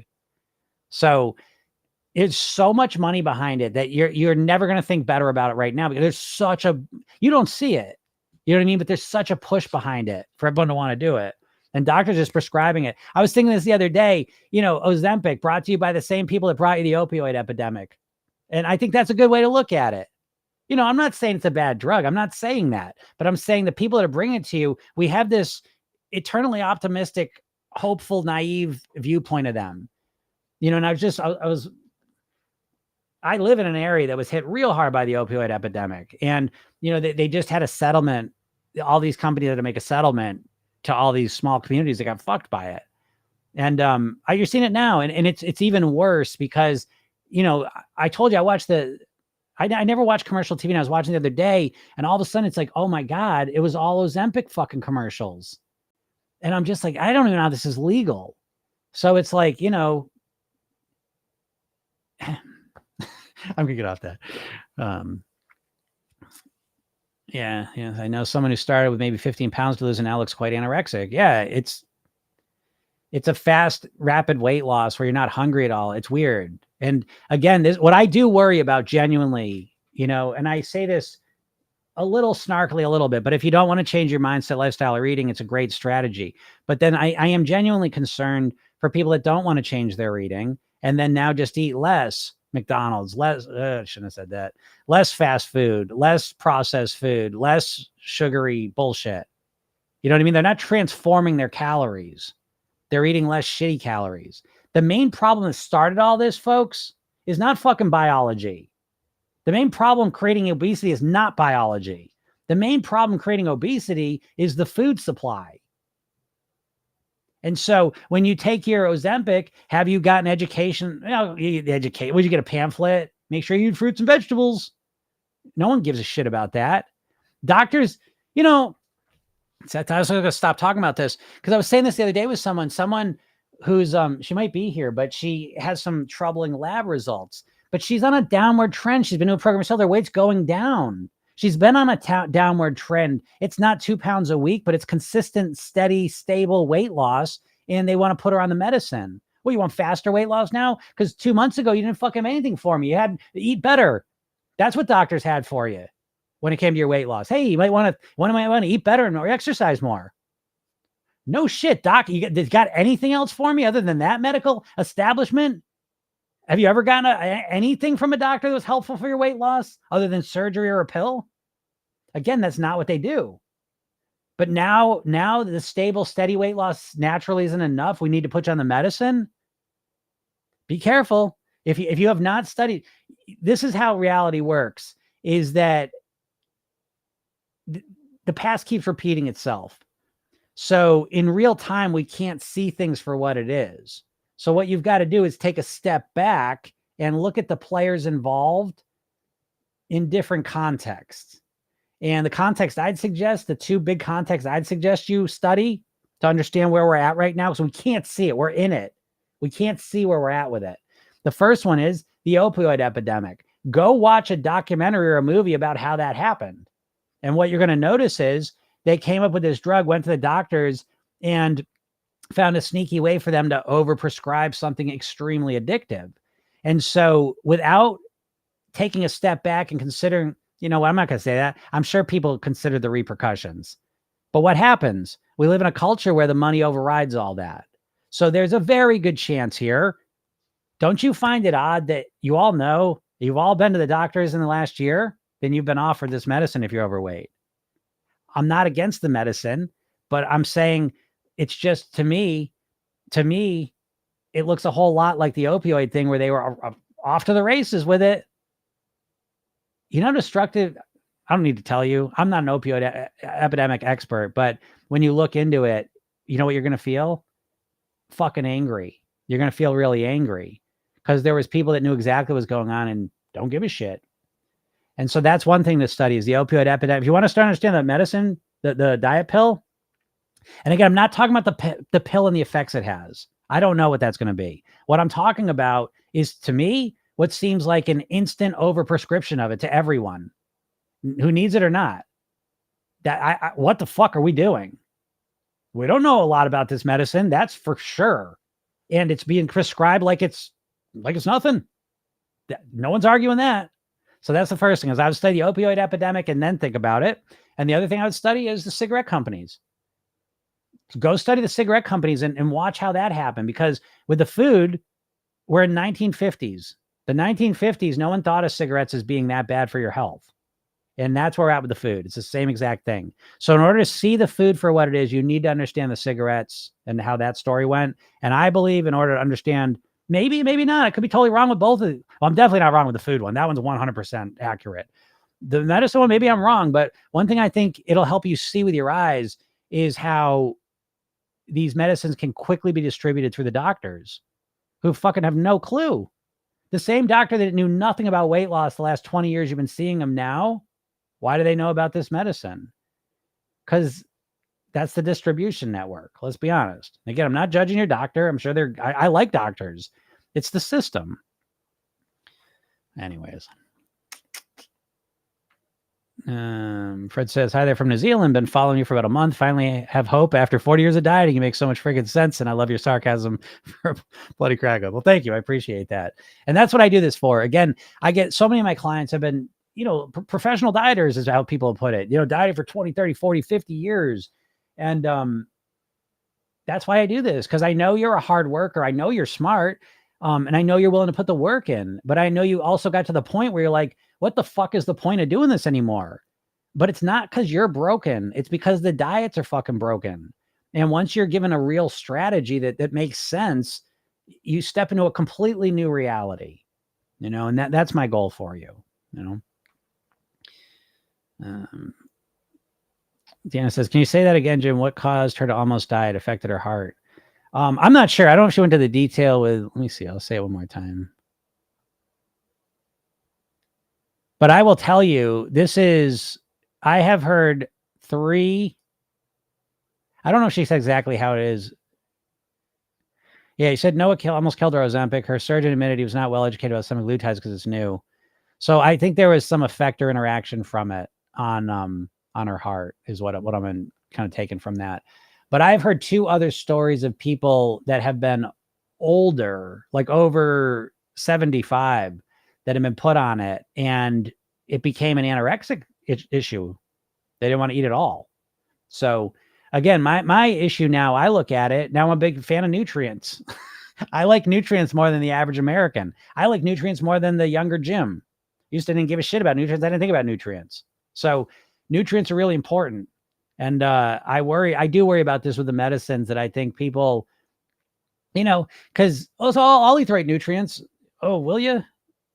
You haven't done a great job so far with this. Because the problem with weight loss is not just that you're hungry and that you have to stop eating good food. The problem with weight loss is that it requires a change in behavior. Changing behavior that's the hard part. Don't get me wrong. Delicious food and all that shit's hard too. That makes it harder, no doubt. But the core of the problem is that changing your weight requires a change of behavior, a consistent, permanent change in behavior. That's the hard part. That's why the mindset piece is so important. I'm an expert of behavior, and you have to become an expert of mindset if you're going to change behavior in the free world. I say that because if I put you in jail or take control of you, I can change your behavior easy, right? But if you're going to change your behavior in the free world, that takes a mindset change in addition to effective strategies. So you go on Ozempic because you haven't been able to change your behaviors consistently, and now you naturally feel less hungry, and so now you consume less calories, but you're not changing your behavior and eating highly nourishable foods now. So that's what I worry about for this. The gym seems to really trigger me because of everything we talked about. Do you recommend avoiding it and working out at home, walking? I know you're a big advocate of walking. Yeah, Brianna, that's exactly right. Again, the gym is good and bad. Everything's good and bad. The gym is good and bad, but the gym's bad for a lot of reasons. You go there and you see like, oh, look at her. I'll never look like her. Oh my God, look at how much weight he's lifting. I'll never do that. Oh, I feel like shit. Oh, look, there's 3 or 4 people over there in great shape talking. They're probably laughing at me. Oh, I don't want to be here. It's like, don't do that shit. I always say, like, find the fucking easiest way. We've been conditioned. Again, it's the David Goggins effect. And I'm not blaming this guy. He seems like a great guy. I'm not knocking him. And I appreciate it. We have all different methods. There's all different people. But with the weight loss thing and the exercise thing, it's really become overrun with this. Just do it. Come on. Just fucking no pain, no gain. Fuck that. Okay. If you want to do it that way, I'm not saying don't. I'm saying go ahead. But those people have kind of had all the spotlight when it comes to weight loss and exercising. How about someone like me? I don't want to go to the gym. I don't want to be pain. I'll skip the pain. I don't want the pain. I just want to get the results I want. And what do I do? And so that's really, I kind of came up with it. I had to do it myself because, oh, what do you do, Jim? Oh, you had a shitty day. It's okay. It's all right. We'll get back on track tomorrow. Oh shit. I fucked up breakfast. It's okay. Let's just have some water. It's okay. We're going to do this long term. It's all right. You don't have to be perfect. Oh, you know what I mean? And it's like, but it extends to the gym thing, Brianna, because it's like we find the things that are triggering, upsetting to us, and you're never going to believe what we do in Program Yourself Thin. We skip them. No, some things we got to do. I mean, there's some things you got to do sometimes. Like, I don't really want to do this. I don't like going to get my salad. I go get my salad shit this morning. It's like, I don't want to do it. I got to do it. I'm just going to get it. Because it's like, once I do that, it's over and done with, and I'm on track. But I don't love doing it. And so there's lots of things like that. I remember when I started my weight loss journey, I remember that I was like, oh, I have to work out all the time now. And I was like, I fucking hate working out. I'm not doing it. I don't want to do that. I was like, I'm going to master my eating because that's the path that's going to be easier for me and I'd rather do. I don't want to go to the gym and work out with these people. And so you can lose weight and master your weight a million ways. But if you, Brianna, that's your big secret, Brianna. What you're bringing to the game here is, say, I know you look at your success and then putting the weight on, you say, okay, that's a failure. But I don't. I look at that as saying, you have learned so many effective things because you have done something a lot of people never do, which is you've done all that work and lost the weight, but then you put it on. But you did it so you know all the things that work for you. What you need to do is figure out, how can I do the things that work for me in a way that works for me? And so you're right on the right path. I hate the gym. I'm going to figure out how to work them out. I'm literally going through that right now. And I keep doing, I'm as stupid as everyone else. Like, that's why I teach this to you, because I'm as dumb as the fucking rest of us in the sense that here I am 30 years into not wanting to work out. I'm like, I need to start lifting weights, and I have to, for my quality of life. I need to start getting stronger at my age. I have to. That's the level it's at. I want to, I need to, I'm going to do it. And I say, okay, I'll go to the gym. I'll do it Monday. And I'm like, it's not, I don't even mind. I like the people. It's fine that way, but it's literally, it's 12 minutes away. So that's 24 minutes, not including the walking time in there and whatever. So we're talking about a half hour of wasted time in my day. That's how optimized my day is. I don't want to do that 3 times a week. So now I'm like, okay, I'm going to come up with a dumbbell routine at home because I got nice dumbbells. I'm going to do that. So again, we have to figure out what works for us. You can't just force yourself to do something, because when you're forcing yourself, that's usually gonna be a short-term strategy. So I think you're on the right track, Brianna, in the sense of figure out what works for you. And while it may not be as dramatic results as quickly, it's like if you force yourself to go to the gym every day for a year versus what if you walk and do active and workout stuff at home that you enjoy doing for the rest of your life? Which one's gonna be better for you? You know what I mean? So it's that way of thinking that I think serves you better.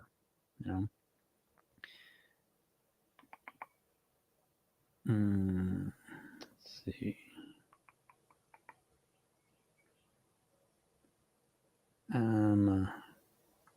Johnny Frankie's mom says, even though sugar is natural, what about postmenopausal? Is fruit okay? Yes. Fruit is wonderful.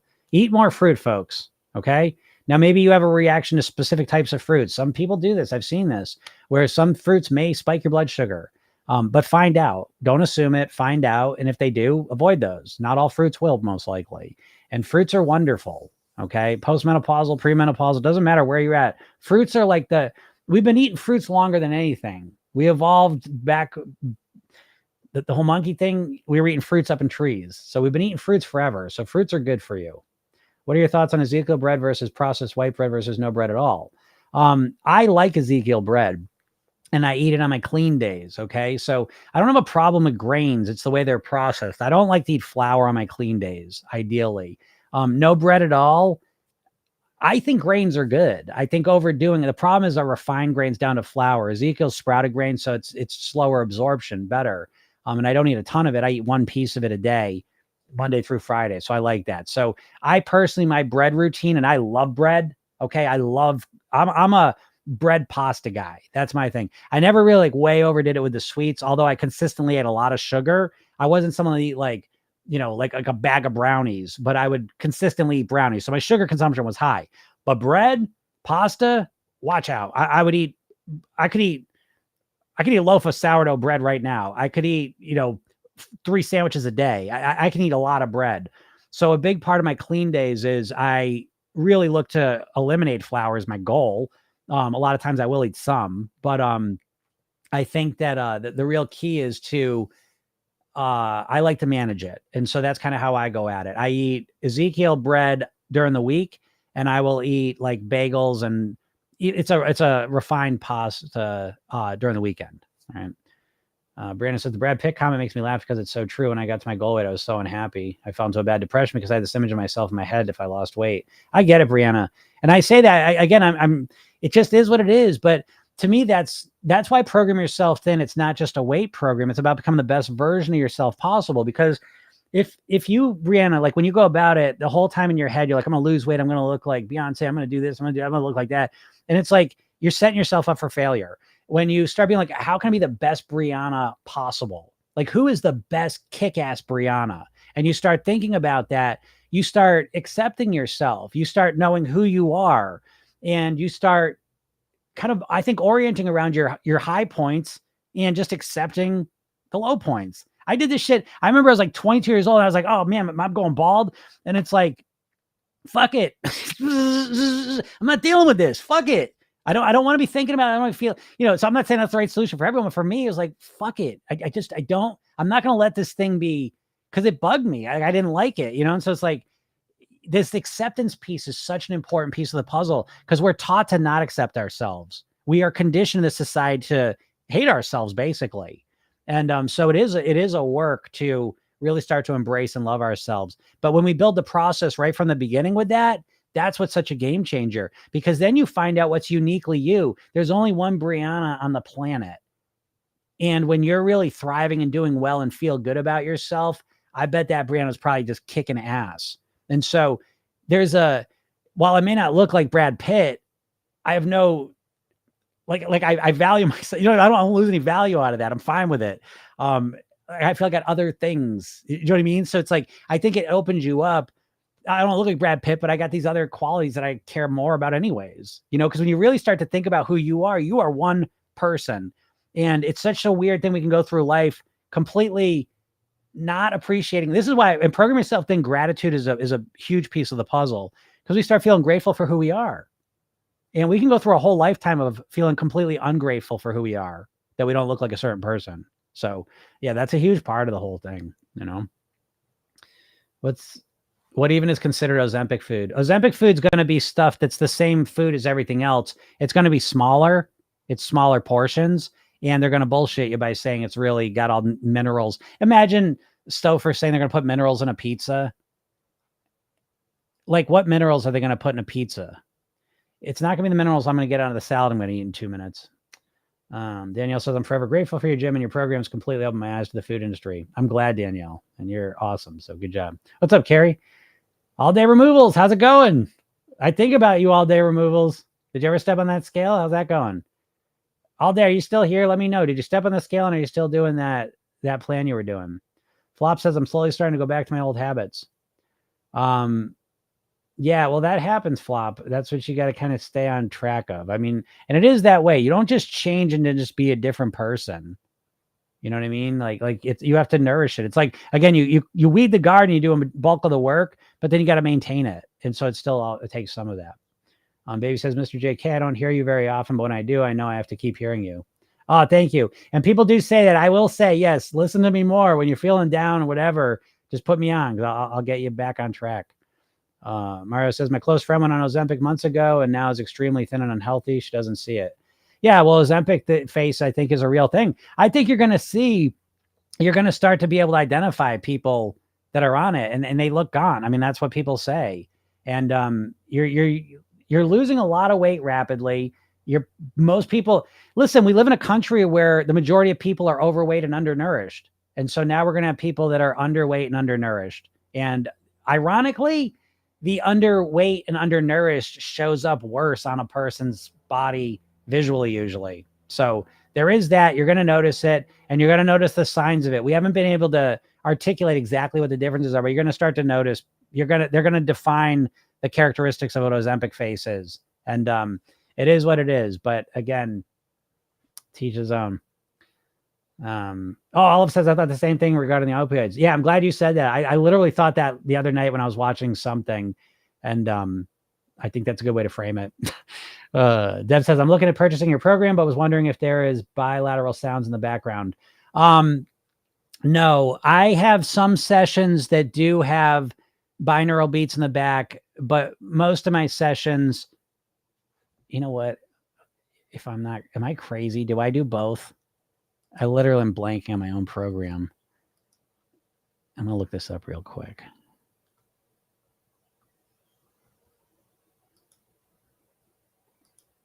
I'm kind of curious about this myself. Because I do, there a lot of sessions I do, like with just my voice, and then I do binaural beats in the background. And I'm kind of blanking now if I did this with all the daily sessions.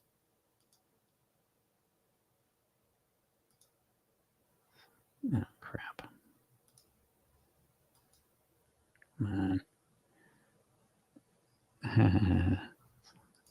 Self-inflicted wounds here. All right. Okay, hold on. I'll tell you. Okay. Yes. No, I don't. Most of them do not have the binaural beats. So it's just my voice with it. But so, yeah, let me know if you got any other questions. Some sessions do, but the majority of them do not. Also says before GLP-1 was weight loss surgery. So it's always something. Yes, it is always something. It's always something. And they don't really well vet these things. Let's be honest. Okay. If you're on some medications, including Ozempic, they need to stop them before surgery. Oh, interesting. Yeah, I'm sure. I mean, I don't even know enough. I'm still learning about it too. But the point I'm trying to make is that look how quickly, I don't know if you all, I've talked to many, many people that they're not even that overweight. They're not type 2 diabetic, and the doctors are just they can't write these prescriptions fast enough. That's concerning to me. Although it's not, because I mean, that's just that's what it is. That's what they do, Um, oh no, Brianna said, yeah, the toxic, yeah, the Dave Goggins mindset. Again, I like him enough, but it's like, it's a one note thing. And I don't think it's well built for the average person. It's fine for him. Good. Knock yourself out, David Goggins. But it's, there's other ways I would put that way. What's up, Hassan? I always fall off the wagon when stress and anxiety show up, Jim. What can I do? Well, what you do is, yeah, you're going to fall off the wagon a little bit. Okay. But B is you need to have some strategies to deal with stress and anxiety. So ways to relax and calm yourself down. Yeah. Okay, Brianna. Yeah, that's exactly what you just said. It worked for me when I lost the weight short term, but not long term. So I have to tell myself that. Exactly. You have to remember that because your brain will keep forgetting that for some reason. That's just a weird part of our brain. But you have to keep reminding yourself that's a short term strategy. I can't keep that up all the time. So I'm gonna relax and I'm gonna do this the right way. In a way that really works for me. Fred says, had a huge aha moment when you said that your dad was an eater. What I realize is that I identify as an eater too. Actually, I think it's funny that I can eat more than a man, etc. Not so to be. Yeah, I get that. And that was one of the hardest things for me is changing that identity. It's true. I see Chef's mom said, on top of stresses and bad joints, it's very hard to lose weight. Yeah, Dana says you can look up which fruits have the lowest glycemic index, and even that glycemic index though is just it's a average for average people. So always test that against yourself if you care. Is cottage cheese considered healthy, although it has a lot of sodium? I guess relatively. Again, I always think of healthy food on a spectrum. Is it the healthiest thing? No. Is it the least healthy thing? Definitely not. So it's somewhere in the ballpark, and it depends if you're switching it with something else. How healthy is that thing? Yeah, I'm picturing lean cuisine relabel for Ozempic. Absolutely. Yeah, we'll be seeing that. Yeah. Yeah, I have some with binaural beats. Yeah, there's a couple of them. And then the ones I do have with binaural beats, there's usually, I make two of them usually, like one that has and one that doesn't as well. So thank you for telling me that, Deanna. This is my first time on your live. What diet do you recommend for someone with diabetes? I mean, I think with diabetes, it's the same diet for everyone. So I don't care what your thing is. It's basically, I mean, we could say it's a Mediterranean-based diet where it's whole natural foods-based diet. I think that's the one it's going to serve you best. We're humans, and we evolved eating whole natural foods. So when the majority of your food is for fuel and is whole natural foods, fruits, vegetables, greens, beans, whole grains, when that's the majority of your diet 5 days a week, I think you're going to do really well. And so that's kind of my general answer to it. Secret Gordon, my hypothyroidism down. I don't know what that means. Don says, I'm extra hungry today, and that's okay. Yeah, exactly. Right. Brandon says, so thankful for you. You just saved me from going down a dark path this week. You're amazing, Jim. Thank you, Brandon. I appreciate you saying that. Brandon, you should really consider the program. You're picking up a lot of what I'm saying here, so you should consider it because we go through all this stuff. And what you said is the real key thing. It's how do we avoid the dark paths? That's so much of it because we go down a dark path, and that dark path could be weeks, months, years. You know what I mean? So the better we get at avoiding those, really helpful. What diet do you recommend to diabetics, diabetes, hypothyroidism, high cholesterol? Same diet for all of them. And again, you might have to refine it to your specific thing, but again, a whole food-based diet, which fruits, vegetables, greens, beans, whole grains, proteins too. You know what I mean? I'm fine with healthy proteins as well. I have a friend on it too, and it's alarming. I wish they'd stop. Yeah, we're going to get a lot of that, a lot more plastic surgery and fillers will be in the near future for a lot of people. There you go, Carrie. Yep, right. So I guess I didn't think about that. You're right. So I guess it really serves them in a lot of ways. This is my first time with diet. Do you recommend for diabetes? This is my first time with a diet. You've never dieted before? Really? Wow. And you have diabetes? Yeah. Best advice for sugar addiction. What I suggest with sugar addiction, it may sound a little strange, but I'd go watch like a documentary on what sugar does to your body, or videos on what sugar does to your body. I think a lot of people try and quit sugar, but they don't really. Subconsciously you associate sugar with fun times and being a child. And so you have to reconnect and re-understand what sugar is actually doing to you. You know, it's just like the cigarettes I was saying. People just magically get a bunch of willpower to fight against cigarettes. They learned how bad they were, and that changed the associations you have with them. So same with sugar. That's where I'd start. And obviously there's a lot of things you could put on top of that, but that's the first place I'd start. Yeah, Brianna says 100%. You'll see me in the program real soon. Nice. Gotta get some ducks in a row, but I'll be there. Super, Brianna. Yeah, you'll love it. I can already tell, because what we'll do is we will build on all your successes. That's such a great thing for all my people back there that have dieted a lot and failed. Feel like you're a failure with dieting. You're not. We need to take the good stuff from what worked for you and then wrap it in a way that works better for you. You've thought very strictly and rigidly about those things, and you can't get yourself to do it that way again. But you have so much wisdom and knowledge in you that you're not utilizing. And that's one of the things in Program Yourself Thin. We want to utilize all that, but we want to make it usable for you long term. So I think you'll do really well. Tom says, I'm eating Ezekiel bread, avocado, red onions, capers, and smoked salmon. Good lunch or no? Yeah, I think that's a great lunch. I think that's super. Super duper. What I'd want to put more into that, though, I think that's a good lunch. That kind of reminds me of my old lunches. And my old lunches were good. But the thing that made the biggest difference of all was having a giant salad, because it's the salad increased my fiber intake by like 2-3 times. And it's the fiber that's going to really satisfy you more than anything. So again, that's really good. To add a salad with that would be really, really helpful. Get some more greens into your body, some more fiber into your body on top of that. But I think that's a good lunch.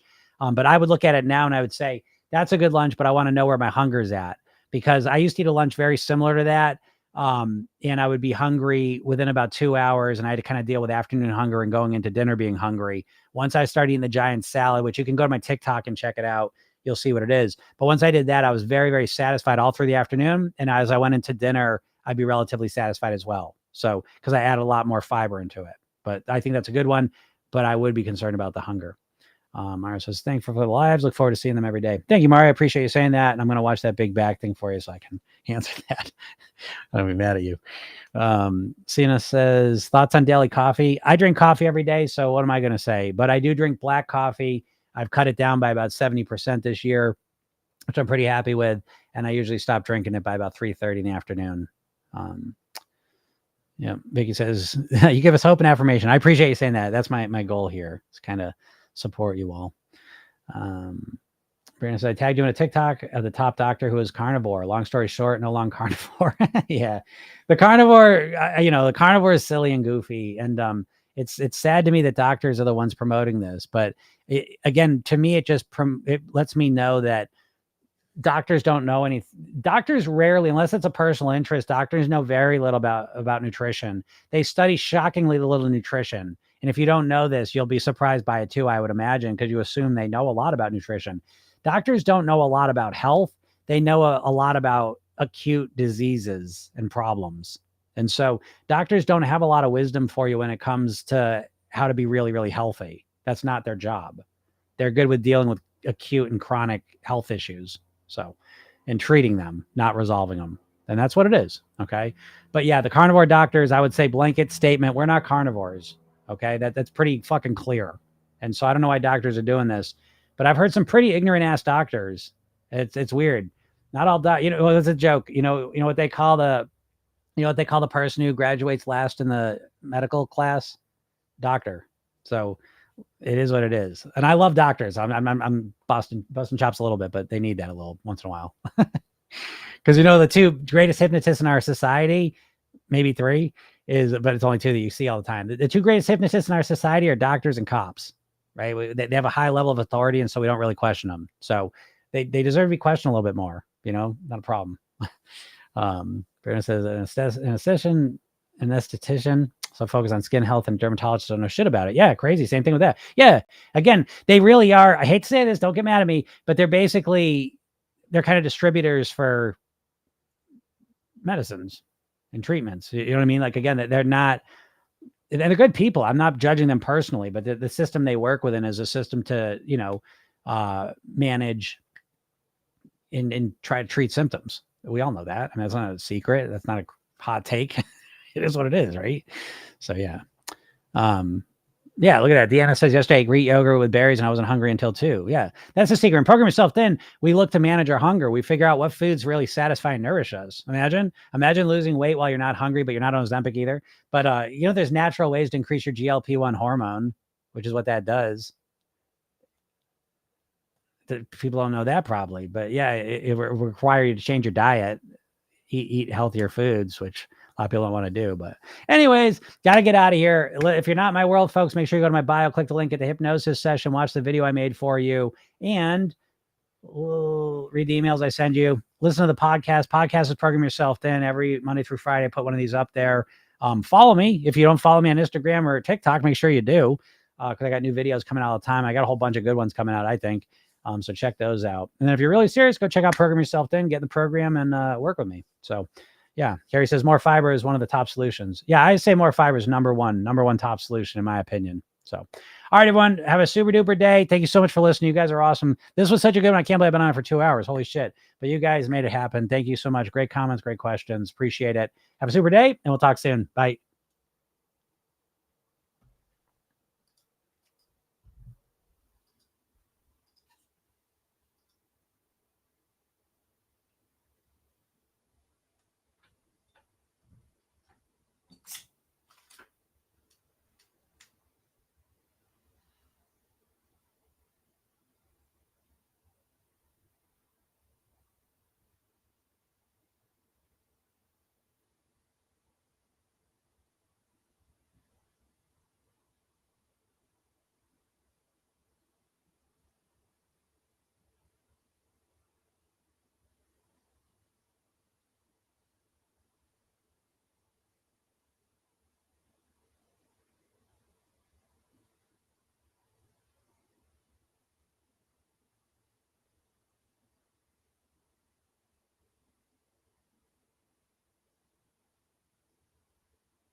Go out.